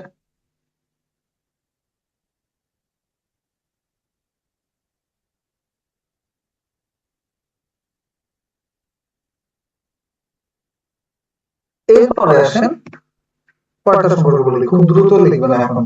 জাতিসংঘ মোটামুটি শেষ পথে, এবং এখন আসেন জাতিসংঘের অন্যান্য সংস্থা। অন্যান্য সংস্থা থেকে কি কি আসে সেটা সহজে বলি। অন্যান্য সংস্থা থেকে 1 নম্বরে আসে এই সংস্থাগুলোর সদর দপ্তর কোথায়, দ্বিতীয় আসে এই সংস্থাগুলোর পূর্ণরূপ কি। এই দুইটা জিনিসটা আপনাদের পরীক্ষায় সবচেয়ে বেশি আসে। এক হলো এই সদস্যগুলোর সদর দপ্তর কোথায়, দুই হলো এই সংস্থাগুলোর পূর্ণরূপ কি। তো 1 নম্বরে আসেন জাতিসংঘের যে সংস্থাগুলোর সদর দপ্তর আছে নিউ ইয়র্কে, সদর দপ্তর আছে নিউ ইয়র্ক যুক্তরাষ্ট্র, যে যে সংস্থাগুলোর সদর দপ্তর, তার মধ্যে 1 number UNDP, 2 number UNICEF,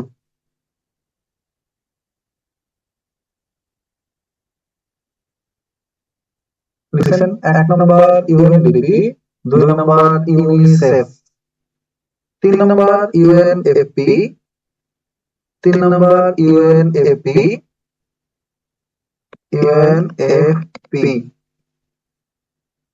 UNDP সম্পর্কে লিখবেন ইউনাইটেড নেশনস ডেভেলপমেন্ট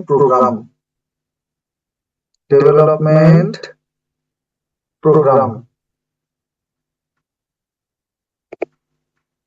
তারপরে ইউনিসেফ, এটা হলো ইউনাইটেড নেশনস চিলড্রেন্স ফান্ড,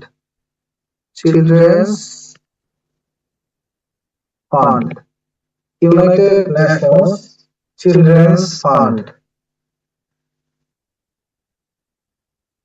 তারপরে UNFP, United Nations Population Fund, United Nations population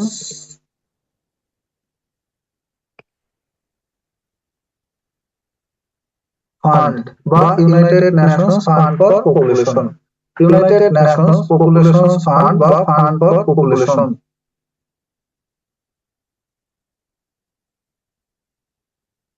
আচ্ছা ভাই, একটা জিনিস বুঝতেছি, আমি আগেও বলছি যে আপনারা যারা যাচ্ছেন এটা তো ক্লাস, তাই না? এই ঘোরাঘুরির জন্য টাকা দিয়ে ভর্তি হয়ে লাভ কি?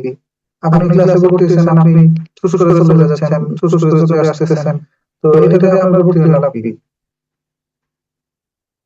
আপনাদের অনেকেরই ভর্তি হতে যথেষ্ট স্ট্রাগল করে ভর্তি হয়েছে, কারো ফ্যামিলি মানবে না তারপর ভর্তি হয়েছেন, কারো ফ্যামিলি চায় না যে পড়াশোনা করেন তারপর করতেছেন, কারো ফ্যামিলি বলে যে এখন একটা চাকরিতে ভালো তারপর করতেছেন, কেউ নিজে 5-4টা টিউশন করে তারপর ভর্তি হয়েছেন, কেউ আছেন যে আপনার ধরেন একটা কোম্পানিতে সারাদিন চাকরি করেন তারপর সন্ধ্যায় একটু পড়াশোনা করেন। তো এই সব কিছুর পরে যখন আপনি ভর্তি হয়েছেন, ঢুকছেন, করতেছেন, ক্লাস করতেছেন, এখন এইগুলোর ক্ষেত্রে তারপরে এসে আপনি যদি এই জায়গায় এসে মনে করেন যে আপনি ক্লাস করতেছেন, হুট করে আপনি লিভ নিলেন, আর কম নাই, আপনি দেখতেছেন ভালো লাগতেছে না চলে গেলেন, দেখতেছেন আপনার বাচ্চা কাঁদতেছে চলে গেলেন, দেখতেছেন আপনার খিদে লাগছে খাইতে গেলেন, দেখতেছেন আপনার মনে হয় এখন খুব মসজিদে যাওয়া দরকার আপনি চলে গেছেন, বাট কিছুই কমেন্ট করে যাচ্ছেন না, আমি এখানে যাচ্ছি, আমি ওইখানে যাচ্ছি।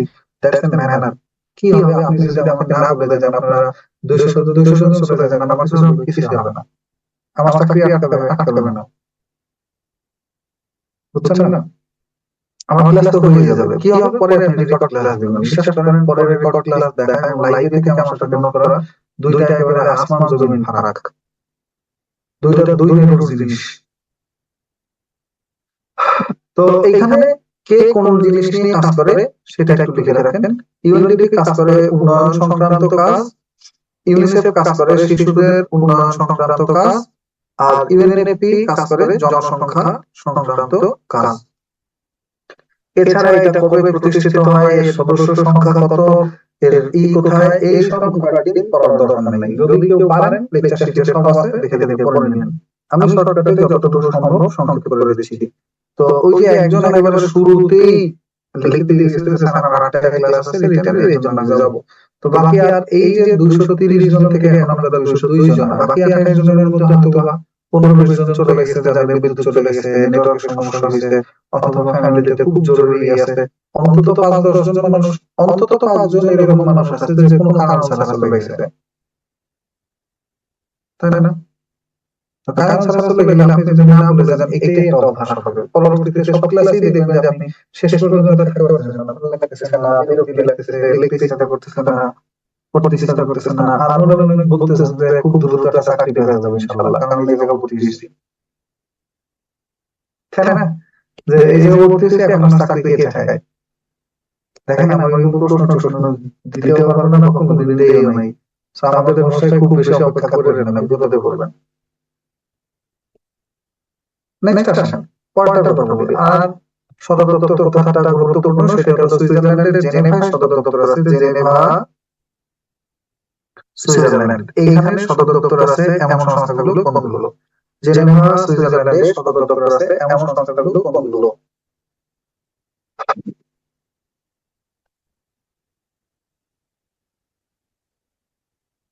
সুইজারল্যান্ডের জেনেভা সদর দপ্তর আছে 1 নম্বরে আইএলও, 2 নম্বরে WHO, 3 নম্বরে WTO, 4 নম্বরে UNHCR, এই চারটা হলো প্রধান সংস্থা। ওকে, এই চারটা হলো প্রধান সংস্থা, যেগুলোর সদর দপ্তর হলো সুইজারল্যান্ডের জেনেভায়। আরেকটা দেখতে পারেন, সেটা হলো ITU লাগবে না, এই কথাটাই লেখেন শুধু। ILO, International Labour Organization, International Labour organisation.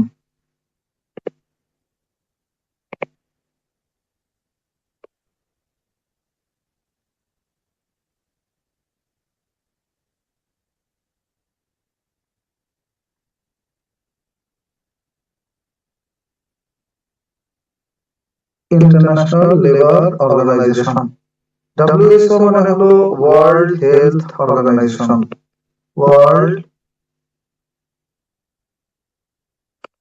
Health Organization. WTO মানে ওয়ার্ল্ড ট্রেড অর্গানাইজেশন,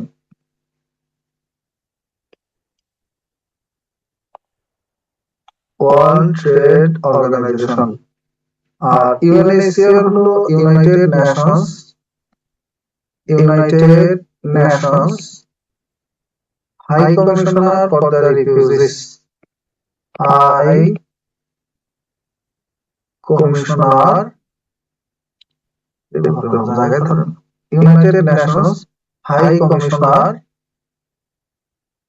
আবার লিখি হিজিবিজি হয়েছে জায়গায়, shortcut, United Nations high commissioner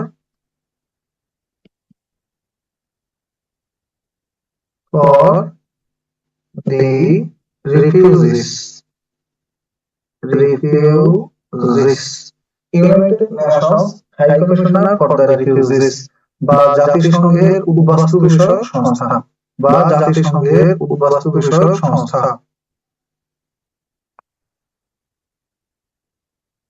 sheet থেকে দেখিয়ে দেন। ওকে, আসেন এখন এখান থেকে কি কি আছে। UNHCR এটা কি নিয়ে কাজ করে? এ হলো উদ্বাস্তু বিষয়ক সংস্থা। যেমন রোহিঙ্গারা আছে না আমাদের দেশে, এরা হলো উদ্বাস্তু অবলিক শরণার্থী, উদ্বাস্তু অবলিক শরণার্থী বিষয়ক সংস্থা। WTO এটা কি বিষয়ক সংস্থা? বিশ্ব বাণিজ্য সংস্থা, বিশ্ব বাণিজ্য সংস্থা অর্থাৎ বাণিজ্য বিষয়ক কার্যক্রম।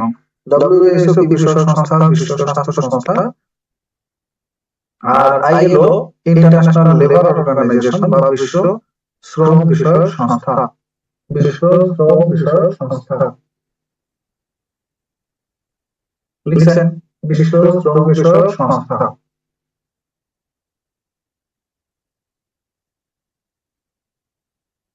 ওকে, এই পর্যন্ত গেল। তারপরে আরো কিছু সংস্থা সম্পর্কে দেখব। তার আগে একটু ক্লিয়ার হলে একটু সিসি লিখে দেন, তার আগে একটু ক্লিয়ার হলে একটু সিসি লিখে দেন, তাহলে আমরা সামনে যাই।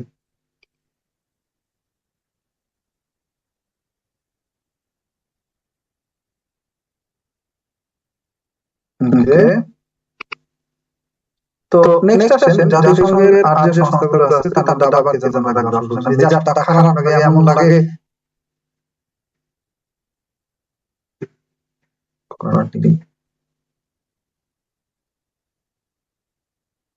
কেন ভাই এরকম করেন কেন আপনারা, মানে কি সমস্যা কি? তারপরে যে সংস্থা সম্পর্কে লিখবেন সেটা হলো সদর দপ্তর কোথায় আছে? সদর দপ্তর ফ্রান্সের প্যারিসে আছে, প্যারিস ফ্রান্স। সদর দপ্তর আছে প্যারিস ফ্রান্স। এইখানে সদর দপ্তর আছে একটা গুরুত্বপূর্ণ সংস্থার নাম হলো ইউনেস্কো। ইউনেস্কো এটা খুবই খুবই গুরুত্বপূর্ণ, কারণ এটা অনেকগুলো বাংলাদেশের অনেকগুলো বিষয় এবং অনেকগুলো জিনিসকে সে হলো স্বীকৃতি দিয়েছে।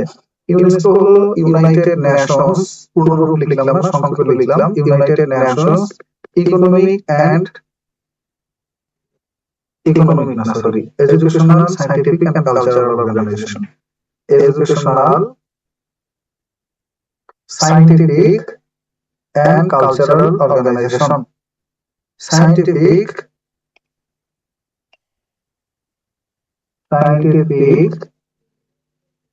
and cultural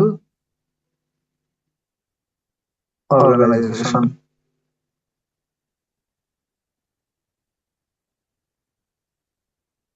United Nations Educational, Scientific and Cultural Organization, UNESCO. এটা হলো জাতিসংঘের সাহিত্য সংস্কৃতি বিষয়ক সংস্থা। জাতিসংঘের সাহিত্য ও সংস্কৃতি বিষয়ক সংস্থা। তারপরে আসেন সদর দপ্তর আরেকটা লিখবেন, সেটা হলো সদর দপ্তর কোথায়? Rome, Italy. Rome, Italy. এখানে আছে খাদ্য বিষয়ক সংস্থা WFP বা world food programme, IFAD international fund for agricultural development. এটা সদর দপ্তর। WFP বা world food programme, world food programme বা বিশ্ব খাদ্য সংস্থা। ওয়ার্ল্ড ফুড প্রোগ্রাম বা বিশ্ব খাদ্য সংস্থা। IFAD হলো international fund for agricultural development. International fund for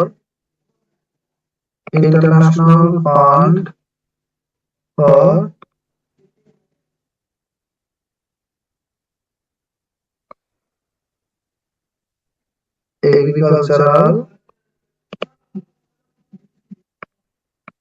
development. International Fund for Agricultural Development লিখছেন কৃষি উন্নয়ন বিষয়ক সংস্থা। আর হলো বিশ্ব খাদ্য সংস্থা। এর কাজ হলো খাদ্য বিষয়ক আর এর কাজ হলো কৃষি উন্নয়ন বিষয়ক সংস্থা। তারপরে আসেন পরিবেশ বিষয়ক সংস্থা। সদর দপ্তর কোথায়? পরিবেশ বিষয়ক সংস্থা। সদর দপ্তর হলো Nairobi, Kenya. UNEP United Nations environmental programme. সদর দপ্তর হলো নাইরোবি, কেনিয়া। সদর দপ্তর হলো নাইরোবি, কেনিয়া। যদি কেউ এইটুকু মুখস্থ করতে পারেন, সদর দপ্তরগুলো মনে রাখতে পারেন, তারপরে যদি এইগুলোর প্রতিষ্ঠা সাল, সদস্য সংখ্যা, আগে যা যা আছে সবকিছু পড়েন, কোনো সমস্যা নেই। ওকে, নাইরোবি, কেনিয়া। এখানে সদর দপ্তর আছে UNEP বা ইউনাইটেড নেশনস এনভায়রনমেন্টাল প্রোগ্রাম। এর কার্যক্রম হলো জাতিসংঘ পরিবেশ বিষয়ক সংস্থা। জাতিসংঘ পরিবেশ বিষয়ক সংস্থা। United Nations environmental programme. United Nations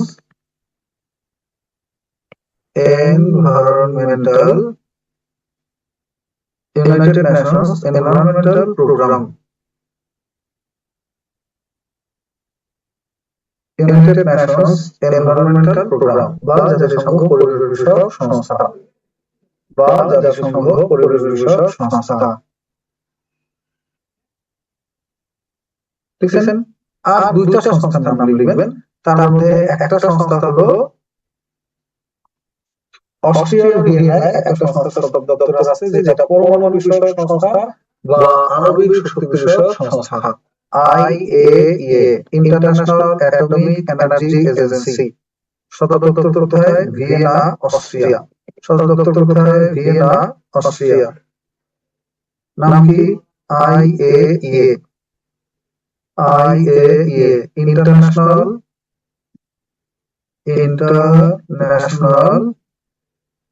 atomic energy agency, international atomic energy agency, IAEA, international atomic energy agency, international atomic energy agency.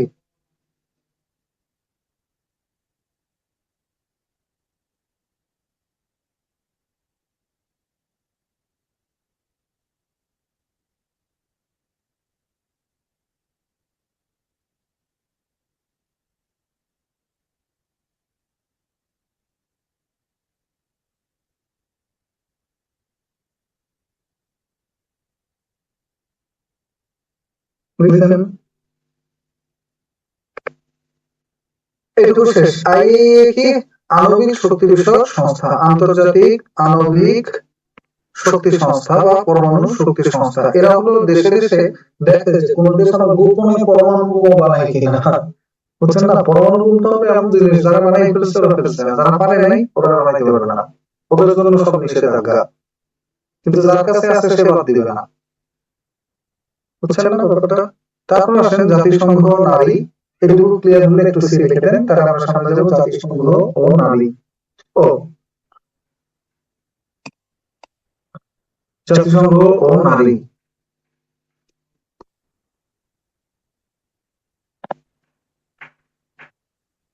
ও নারী। আসেন জাতিসংঘ নারী, এখানে এক নম্বরে নারীদের বিষয়ে জাতিসংঘের যে চুক্তি স্বাক্ষরিত হয়েছে সেই চুক্তির নাম হলো সিডো সনদ। সেই চুক্তির নাম হলো সিডো সনদ। সিডোর পূর্ণরূপ কি এবং কত সালে স্বাক্ষরিত হয় এটা পরীক্ষায় আসে। 1979 সালে সিডো সনদ স্বাক্ষরিত হয়। 1979 সালে সিডো সনদ স্বাক্ষরিত হয়। সিডো এর পূর্ণরূপ কি এটা পরীক্ষায় আসে। Convention on the elimination of all forms of discrimination against women, বা নারীর প্রতি সকল প্রকার বৈষম্য বিলোপ সনদ। Convention on the elimination of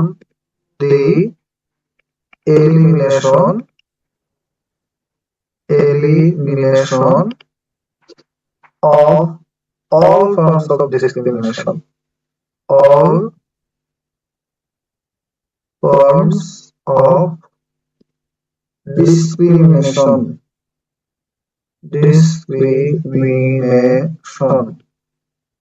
against women, এটি সবচেয়ে বড় পূর্ণরূপ। against women আকৃতিতে অনেক বড়। এটা শুদ্ধ বাংলা হলো নারীর প্রতি সকল প্রকার বৈষম্য বিলোপ সনদ। নারীর প্রতি সকল প্রকার বৈষম্য বিলোপ সনদ। নারীর প্রতি সকল প্রকার বৈষম্য বিলোপ সনদ। এবং এই সনদে বাংলাদেশ স্বাক্ষর করে, এবং এই সনদে বাংলাদেশ স্বাক্ষর করে 1984 সালে। নারীর প্রতি সকল প্রকার বৈষম্য বিলোপ সনদে বাংলাদেশ স্বাক্ষর করে 1984 সালে। ওকে, 1984 সালে বাংলাদেশ এই সনদ স্বাক্ষর করে। 1984 সালে বাংলাদেশ এই সনদ স্বাক্ষর করে। তারপর আসেন নারী বিষয়ক দুইটা সংস্থার জাস্ট নাম লিখবেন আর সদর দপ্তর লিখবেন। নারী বিষয়ক সংস্থা একটা হলো ইউএন ওমেন আর একটা হলো ইউনিফেম। আর একটা হলো ইউএন ওমেন। এই দুই সংস্থারও সদর দপ্তর হলো নিউ ইয়র্ক, যুক্তরাষ্ট্র। নিউ ইয়র্ক, যুক্তরাষ্ট্র। এই দুই সংস্থার সদর দপ্তর। ইউনিফেম হলো United Nations Fund for women, United Nations Fund for women. আরেকটা কি? ইউএন ওমেন এটা নিজেই একটা সংস্থা। এই দুইটা সাল একটু মনে রাখবেন, শুধুমাত্র আগের গুলো কোনটাই বলি নাই, শুধু এটার কথা বললাম, এটা সাল মনে রাখবেন। ইউএন ওমেন 2010 সালে গঠিত হয় আর ইউনিফেম গঠিত হয় 1976 সালে। দুইটারই সদর দপ্তর হলো নিউ ইয়র্ক, যুক্তরাষ্ট্র। দুইটারই সদর দপ্তর হলো নিউ ইয়র্ক, যুক্তরাষ্ট্র। ক্লিয়ার? আর আমরা লিখে দিয়েছি জাতিসংঘের আপনার একটা সংস্থার নাম, সেটার নাম হলো মানে লিখে দেবো একটা, সেটা হলো জাতিসংঘের পরমাণু অস্ত্র বিষয়ক সংস্থা, যে কাজ করে রাসায়নিক অস্ত্র নিষিদ্ধকরণ সংস্থা। এর নাম পরীক্ষায় আসছিল নোবেল পুরস্কার পাওয়ার কারণে, OPCW। OPCW এটা সদর দপ্তর হলো হেগ, নেদারল্যান্ডস। সদর দপ্তর হলো হেগ, নেদারল্যান্ডস। এবং এই OPCW মানে হলো organisation for the prohibition of chemical weapons. Organization for the prohibition of chemical weapons. For the prohibition of chemical weapons. Chemical weapons মানে হলো রাসায়নিক অস্ত্র। ধরেন এক ধরনের গ্যাস বাতাসে ছড়াই দিলে এর আশপাশে 100 কিলোমিটার এরিয়ার মধ্যে সবাই মরে যাবে। গাছপালা ঘরবাড়ি সব ঠিকঠাক থাকবে, খালি মানুষ কটা মরে যাবে অবস্থান থেকে। মানুষ ও অন্যান্য প্রাণী মরে যাবে। এই ধরনের গ্যাসকে বলা হয় কেমিক্যাল ওয়েপন্স। আর এই যে কেমিক্যাল ওয়েপন্স গুলো, এই কেমিক্যাল ওয়েপন্স গুলো কাজ করে কি মারাত্মক ক্ষতিকর হবে, এবং এটা কোনো সুনির্দিষ্ট কোনো এলাকা নেই, সব এলাকায় ছড়িয়ে যায়। এই জন্য এটা বিপজ্জনক। বাংলা লিখবেন OPCW কি ধরনের সংস্থা? রাসায়নিক অস্ত্র নিষিদ্ধকারী সংস্থা। রাসায়নিক অস্ত্র নিষিদ্ধকারী সংস্থার কাজ হলো দেশে দেশে রাসায়নিক অস্ত্র কার কাছে কোথায় আছে এগুলো রাখা এবং এগুলোকে নিষিদ্ধ করা। এবার আসেন আন্তর্জাতিক দিবস ভ্রমণ সম্পর্কে কি করতে হয় সেটা বলবো। তার আগে ক্লিয়ারলি একটু সিডি লিখবেন। স্যার জুম আউট করেন। আরে ভাই জুম ইন আমি করিই নাই।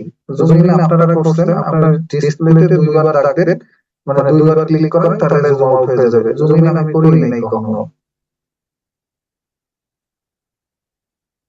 ওকে,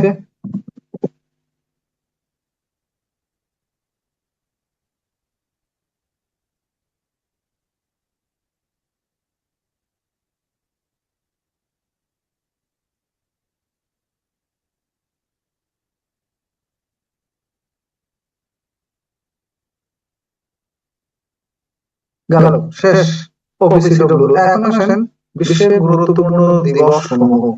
গুরুত্বপূর্ণ দিবস সমূহ, গুরুত্বপূর্ণ দিবসের মধ্যে কি কি লিখবেন?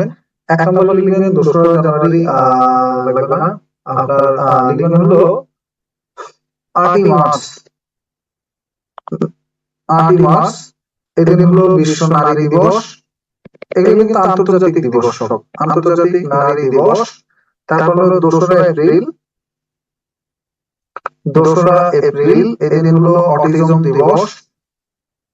অটিজম দিবস।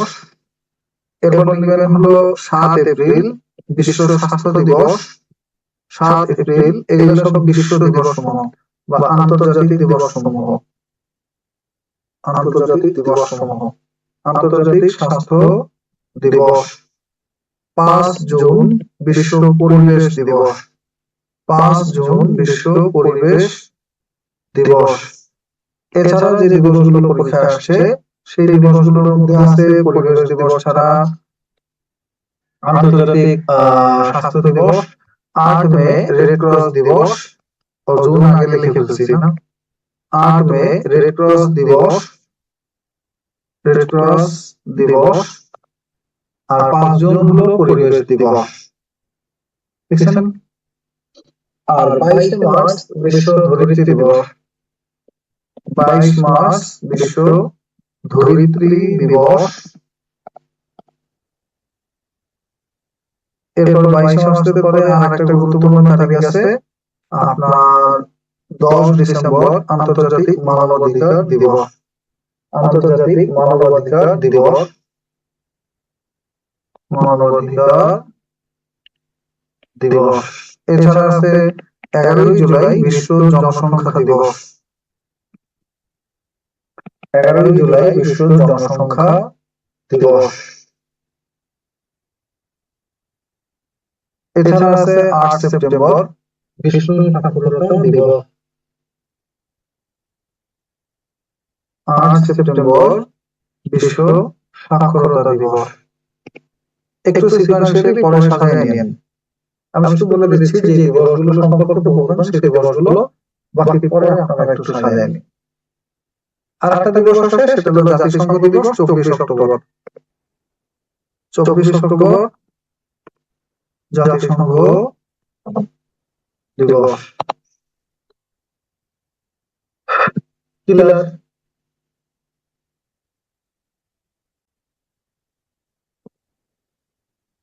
ক্লিয়ার বলেন। এখন আমি আপনাদেরকে লেকচার শীট থেকে দাগ দিয়ে দিচ্ছি গুরুত্বপূর্ণ সংস্থা এবং চুক্তি সমূহ সম্পর্কে এখান থেকে কি কি পড়বেন।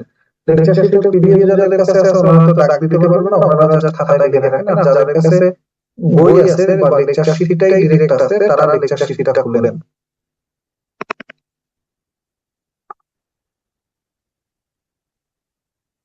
আগে একটু ডিসপ্লেটাকে খালি করি, খালি দাগ দিতেই থাকে, মানে লোকজনের কাজ না। লেকচার 8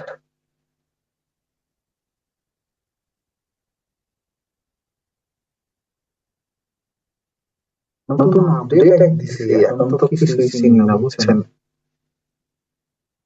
ল্যাপটপের আপডেট দেওয়ার পরে এখন ল্যাপটপের কিছুই চিনি না। কি ভিভো আব্দুর রহমান জামাই নামে নাম দিয়ে ক্লাস করতে আসছেন, এডিট করেন নাই কেন আপু? আসেন নেক্সট, এরপরে যেটা দিয়ে আমরা কথা বলবো সেটা হলো কি কি প্রতিষ্ঠান সম্পর্কে পড়বেন, কতটুকু পড়বেন। আমি এটা দাগ দিয়ে দিচ্ছি, যাদের কাছে লেকচার শীট আছে তারা লেকচার শীট খুলবেন, যাদের কাছে নাই তারা হলো এখন লিখে রাখেন, পরে আপনি এগুলো পিডিএফ থেকে মোবাইল থেকে নেবেন। ওকে, তো এই পর্যন্ত আমরা সবাই মোটামুটি আলোচনা করছি। পরে যাই, যে পর্যন্ত আমরা আলোচনা করছি এরপরে প্রতিষ্ঠানগুলো সম্পর্কে বলে দিচ্ছি। এই যে দেখেন, আন্তর্জাতিক সংস্থায় বাংলাদেশ, এখান থেকে শুরু করেন। পৃষ্ঠা নাম্বার হলো 335। পৃষ্ঠা নাম্বার 335, আন্তর্জাতিক সংস্থায় বাংলাদেশ। এইখানে জাস্ট আন্তর্জাতিক সংস্থায় বাংলাদেশ 1 নম্বরে আইএমএফ সম্পর্কে পড়বেন, 1 নম্বরে আইএমএফ সম্পর্কে পড়বেন, 2 নম্বরে ওআইসি সম্পর্কে পড়বেন। ওকে, আর একটা হলো ইউনেস্কো সম্পর্কে পড়বেন। আইএমএফ এর সদস্যপদ লাভ করে কত সালে, শুধু সালটা পড়বেন। এটা কত সালে, শুধু সালটা পড়বেন। আর এটা কত সালে, শুধু সালটা পড়বেন। ইউনেস্কো এবং আইএমএফ দুইটাই 1972 এবং 1974 সালে বাংলাদেশ সদস্যপদ লাভ করে ওআইসি বা অর্গানাইজেশন অফ ইসলামিক কোঅপারেশন। ওই সময় এটার নাম ছিল অর্গানাইজেশন অফ ইসলামিক কান্ট্রিজ।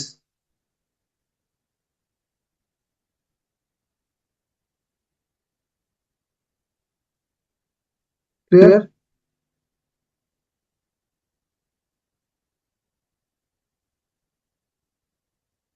এরপরে আসেন সামনে আগাই। সামনে গেলে এখানে এক কথা প্রকাশ যেগুলো আছে, এমসিকিউ যা আছে সব পড়ে ফেলবেন। এখন আসেন প্রথম 1 নম্বরে আইএমএফ পূর্ণরূপ পড়বেন। আমি খালি বলে দিচ্ছি কোন কোন সংস্থা সম্পর্কে পড়বেন। 1 নম্বরে হলো আইএমএফ সম্পর্কে পড়বেন। এই সংস্থাগুলো কি পড়বেন? 1 নম্বরে পূর্ণরূপ, 2 নম্বরে প্রতিষ্ঠা সাল, আর পড়বেন এটা সদর দপ্তর। এই তিনটা জিনিস পড়বেন, আর কিছু পড়বেন না। আবার বলতেছি আর কিছুই পড়বেন না, তিনটা জিনিস পড়বেন। পূর্ণরূপ ইন্টারন্যাশনাল মনিটারি ফান্ড, প্রতিষ্ঠা সাল 1944, সদর দপ্তর ওয়াশিংটন ডিসি। নেক্সট আসেন বিশ্ব ব্যাংক, প্রতিষ্ঠা সাল 1944, সদর দপ্তর ওয়াশিংটন ডিসি। এবং বিশ্ব ব্যাংক সম্পর্কে পড়বেন যে বিশ্ব ব্যাংকের সদর দপ্তর কোথায়। বিশ্ব ব্যাংকের সদর দপ্তর হলো ওয়াশিংটন ডিসি। আর পড়বেন হলো বিশ্ব ব্যাংকের যে অঙ্গ সংস্থা বা মূল সংস্থা আছে, যেগুলো বিশ্ব ব্যাংক সংস্থা বলা হয়, সেগুলো সম্পর্কে, যেমন আইবিআরডি, আইবিএ, আইএফআইসি মানে আইএফসি, আইডিএ, আইএফসি, এরপর এমআইজিএ, তারপর ICSID বা ICSID, এই যে পাঁচটা সংস্থা, এগুলোর পূর্ণরূপটা করবেন শুধু, আর কিছু না, শুধু পূর্ণরূপ দেখিয়ে রাখেন, শুধু পূর্ণরূপ গুলো করবেন। যেমন IBRD, international bank for reconstruction and development, এটা সম্পর্কে আরেকটা মজার জিনিস আছে, এইটাকেই আগে বলা হতো বিশ্ব ব্যাংক। প্রতিষ্ঠাকালীন সময়ে IBRD এটাই ছিল বিশ্ব ব্যাংকের নাম। পরবর্তীতে IBRD হয়ে যায় বিশ্ব ব্যাংকের একটা অঙ্গ সংস্থা। বিশ্ব ব্যাংকের আরেকটা অঙ্গ সংস্থার নাম IDA, ইন্টারন্যাশনাল ডেভেলপমেন্ট অ্যাসোসিয়েশন, আরেকটা অঙ্গ সংস্থার নাম হলো IFC, আরেকটা নাম MIZA, আরেকটা নাম ICSID, International Centre for Settlement of Investment Disputes, MIGA, Multilateral Investment Guarantee Agency, আর উপরে আছে IFC, ইন্টারন্যাশনাল ফিনান্স কর্পোরেশন। এই পাঁচটা সংস্থা সম্পর্কে, জাস্ট পাঁচটা সংস্থা সম্পর্কে পূর্ণরূপ করবেন, আর কিছু করবেন না, শুধু পূর্ণরূপ করবেন। এরপর আসেন ইউরোপীয় ইউনিয়ন, এটা সম্পর্কে কি করবেন? প্রতিষ্ঠা কত সালে? প্রতিষ্ঠা হয় 1958 সালে। সদস্য সংখ্যা কত? এটা পড়বেন, এবং পূর্ব নাম কি ছিল এটা পড়বেন। এবং এর একক মুদ্রা ইউরো, জনক হলো রবার্ট মুন্ডেল। আর EU বা ইউরোপিয়ান ইউনিয়ন, পূর্ণরূপ কি? ইউরোপিয়ান ইউনিয়ন, প্রতিষ্ঠা 1958 সালে। সদস্য সংখ্যা বর্তমান 27, সদস্য সংখ্যা বর্তমান 27। ওকে, এই যে দেখেন শেষে আছে ইউরোপিয়ান ইউনিয়নের বর্তমান সদস্য 27। এবং ইউরোপিয়ান ইউনিয়নের সদর দপ্তর কোথায়? উত্তর ব্রাসেলস, বেলজিয়াম। এই কটা কথাই করবেন, আর কিছু করার দরকার নেই। Brussels, Belgium. আর ইউরো মুদ্রা, এটার জনক হলো রবার্ট মুন্ডেল, চালু হয় 1999 সালে। আর ইউরোপীয় ইউনিয়নের বর্তমান সদস্য 27টি। এরপর বলবেন G7 সম্পর্কে, কোন কোন সংস্থা? সব সংস্থারই এরকম খালি প্রতিষ্ঠা সাল, সদর দপ্তর, প্রতিষ্ঠা সাল, সদর দপ্তর, এই দুইটা জিনিস পড়বেন। সদস্য সংখ্যা সবারটা পড়ার দরকার নাই, কার কার সদস্য সংখ্যা পড়বেন সেটা বলে দিচ্ছি। G7 এর সদস্য সংখ্যা তো 7টা, সহজ কথা। এইখানে একটা প্রশ্ন কমন আছে যে G7 থেকে কবে রাশিয়াকে বাদ দেওয়া হয়, বা G8 কবে G7 এ পরিণত হয়? উত্তর 2014 সালে। এটা খুবই গুরুত্বপূর্ণ একটা তারিখ। এখানে সর্বশেষ রাশিয়াকে 1997 সালে নেওয়া হয়েছিল, পরে আবার রাশিয়াকে এখান থেকে বাদ দিয়ে দেওয়া হয়। কারণ কি? কারণ সে ইউক্রেনে আক্রমণ চালিয়ে ইউক্রেন দখল করে নিয়েছিল, ইউক্রেনের একটা অঞ্চল, নাম হলো ক্রিমিয়া। এই জন্য রাশিয়াকে এখান থেকে বাদ দিয়ে দেওয়া হয়। এছাড়া এখান থেকে পড়বেন NDB, এটারও এরকম শুধু পূর্ণরূপ, সদর দপ্তর এবং সদস্য সংখ্যা, পূর্ণরূপ, সদর দপ্তর এবং সদস্য সংখ্যা। আর এইটা পারলে পুরোটাই পড়বেন, কারণ রিসেন্টলি বাংলাদেশ এই সংস্থার সদস্যপদ লাভ করছে। 16ই সেপ্টেম্বর 2021 সালে বাংলাদেশ এটা সদস্যপদ লাভ করে। মোট 8টা দেশের মধ্যে একটা দেশ আছে বাংলাদেশ, এই জন্য এটা সম্পর্কে পারলে পুরোটাই পড়বেন। NDB বা নিউ ডেভেলপমেন্ট ব্যাংক। পরেরটা যেটা আছে, পরেরটার নাম হলো G20, এইটা পড়বেন। G20 এটা শুধু নাম আর প্রতিষ্ঠা সাল।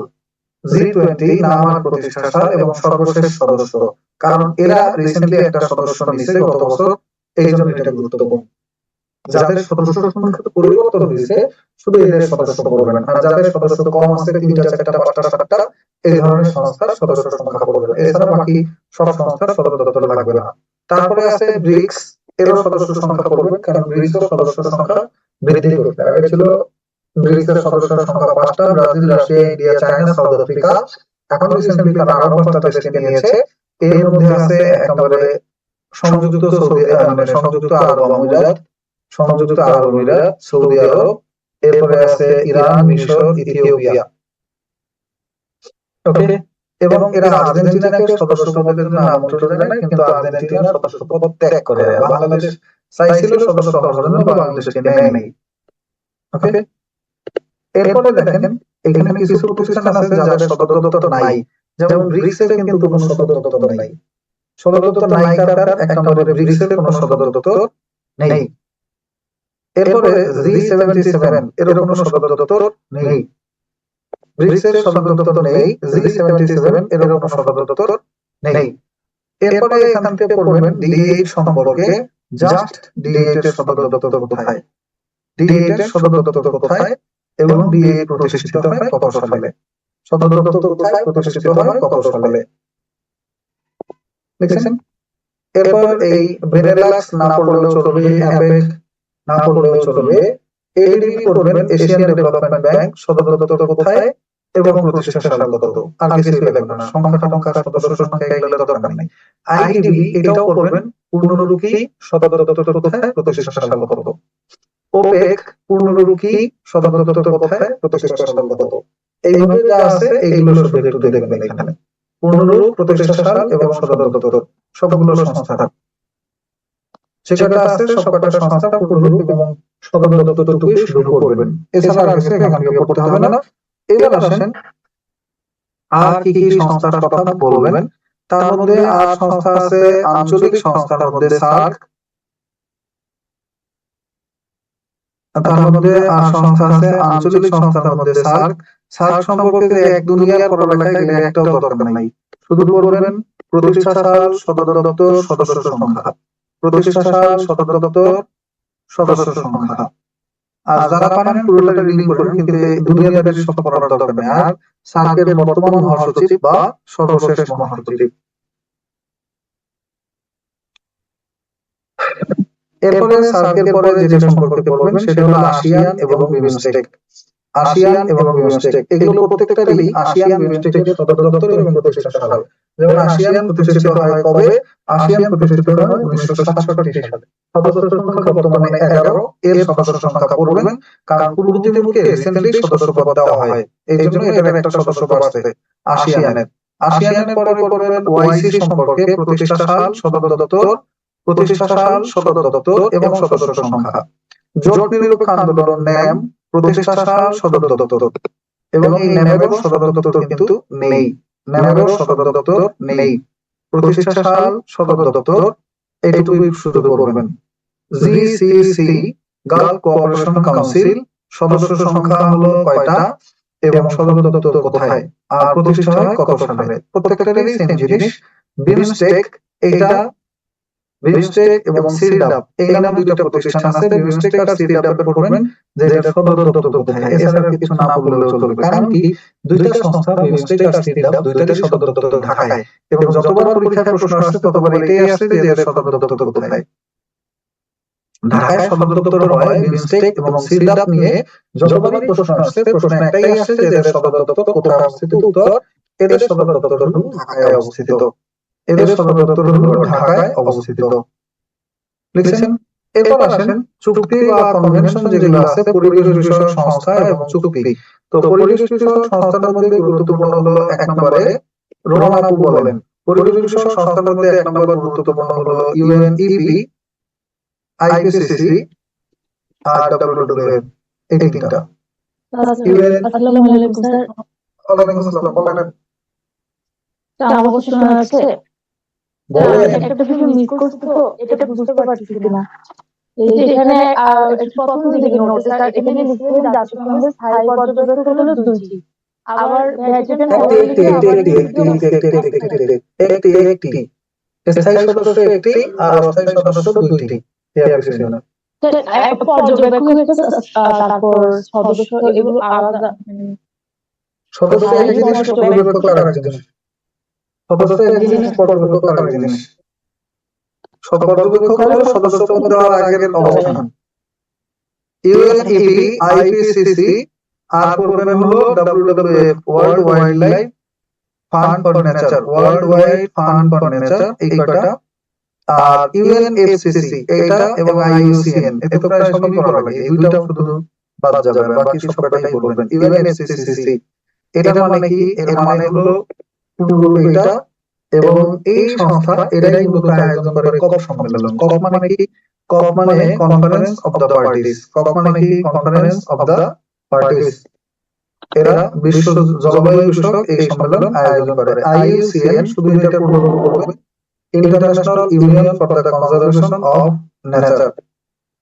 গ্ল্যান্ড, সুইজারল্যান্ডে এর সদর দপ্তর। International Union for the Conservation of Nature, International Union for the Conservation of Nature, International Union for the Conservation of Nature. Okay, তো নেক্সট আসেন এরপরে যদি সামনে যাই, এখান থেকে চুক্তির মধ্যে আর কি পড়বেন, সংস্থার মধ্যে আর পড়বেন হলো আর হলো V20 এবং গ্রিনপিস। V20 এবং গ্রিনপিস টিক দিয়ে রাখেন। V20 এবং গ্রিনপিস। আর কিছু করবেন না। আর একটা বলবেন নিচে CVF ক্লাইমেট ভালনারেবল ফান্ড, অর্থাৎ আবহাওয়া পরিবর্তন বা জলবায়ু পরিবর্তনের কারণে বিপদগ্রস্ত যে দেশগুলো তাদেরকে নিয়ে গঠিত হয়েছে জলবায়ু ক্ষতিগ্রস্ত প্রোগ্রাম বা CVF বা ক্লাইমেট ভালনারেবল ফান্ড। এরপর আসেন পরিবেশ বিষয়ক কনভেনশন বা চুক্তি। এর মধ্যে গুরুত্বপূর্ণ হলো 1 নম্বরে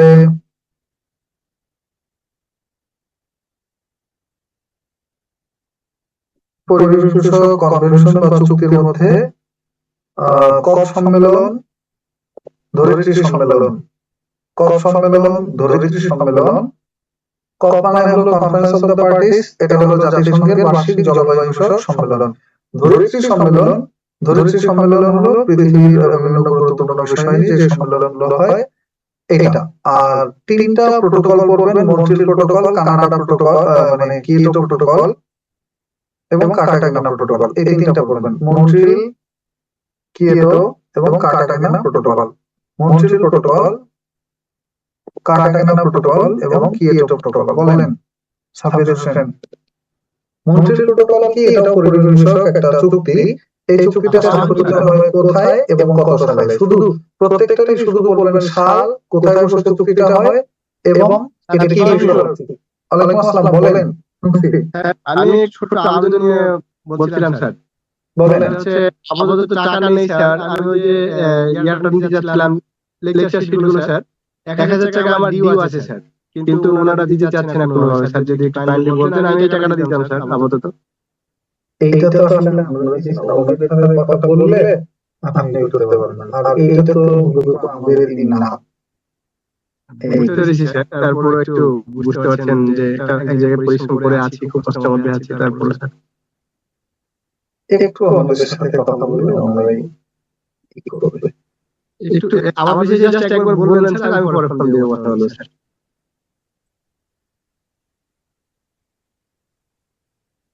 ঠিক। নেক্সট আসেন, এরপরে আর এখান থেকে পরিবেশ বিষয়ক যা কথাবার্তা আছে এগুলো আপনারা শেষের দিকে একটু করে নেবেন রিডিং। আর যতগুলো এমসিকিউ আছে, প্রচুর পরিমাণে কয়েক কোটি এমসিকিউ আছে, এই কয়েক কোটি এমসিকিউ করবেন। এছাড়া এই যে জাইকা, ইউএসএআইডি, আন্তর্জাতিক দাতা সংস্থাগুলো আছে না, এখান থেকে দাতা সংস্থা সম্পর্কে পড়বেন হলো 1 নম্বরের দাতা সংস্থা জাইকা, এটা সম্পর্কে পড়বেন। আর যদি কেউ এরপরও পড়তে চান তাহলে ইউএসএআইডি। ইউএসএআইডি যুক্তরাষ্ট্র ভিত্তিক সংস্থা, আর JICA Japan International Cooperation Agency. এই দুইটা সংস্থা সম্পর্কে পড়লেই হবে। জাইকা আর হলো এইটা, এই দুইটা সংস্থা সম্পর্কে পড়লেই হবে। আর বিভিন্ন সংস্থার বর্তমান শীর্ষ ব্যক্তিবর্গ এটা পড়বেন না, এটা বাদ, কারণ এর মধ্যে অনেকেই পরিবর্তিত হয়েছে। চাইলে এটা সাম্প্রতিক অংশের একটা ক্লাস আছে আমাদের ফেসবুক পেজে, ওইখানে ওই ক্লাসটা দেখবেন। সাম্প্রতিক অনেকদিন আগে, 10-15 দিন আগে হয়ে গেছে, ওই ক্লাসটা দেখে নিন। আর বাকি এগুলো সব এমসিকিউ গুলো আপনারা বাসায় প্র্যাকটিস করবেন। মোটামুটি এই ছিল আজকের মতো। বিদায় নিব। বিশাল পড়া, এটা দেখলে আমার নিজেরও ভয় করতেছে যে এত পরিমাণ পড়া যদি আমাকে একদিনে হয়তো একটু ভয়ই লাগতো। আপনাদেরও মোটামুটি ব্রেকই পেতে হবে, এটা এত সহজে একবারে মনে রাখার মতো টপিক না। মিডিলা তো আনমিউট করা আছে আপনাকে কোটি কোটি বছর আগে থেকেই। আপনি কিছু বলেন, বলেন। স্যার, ওয়ালাইকুম আসসালাম, বলেন।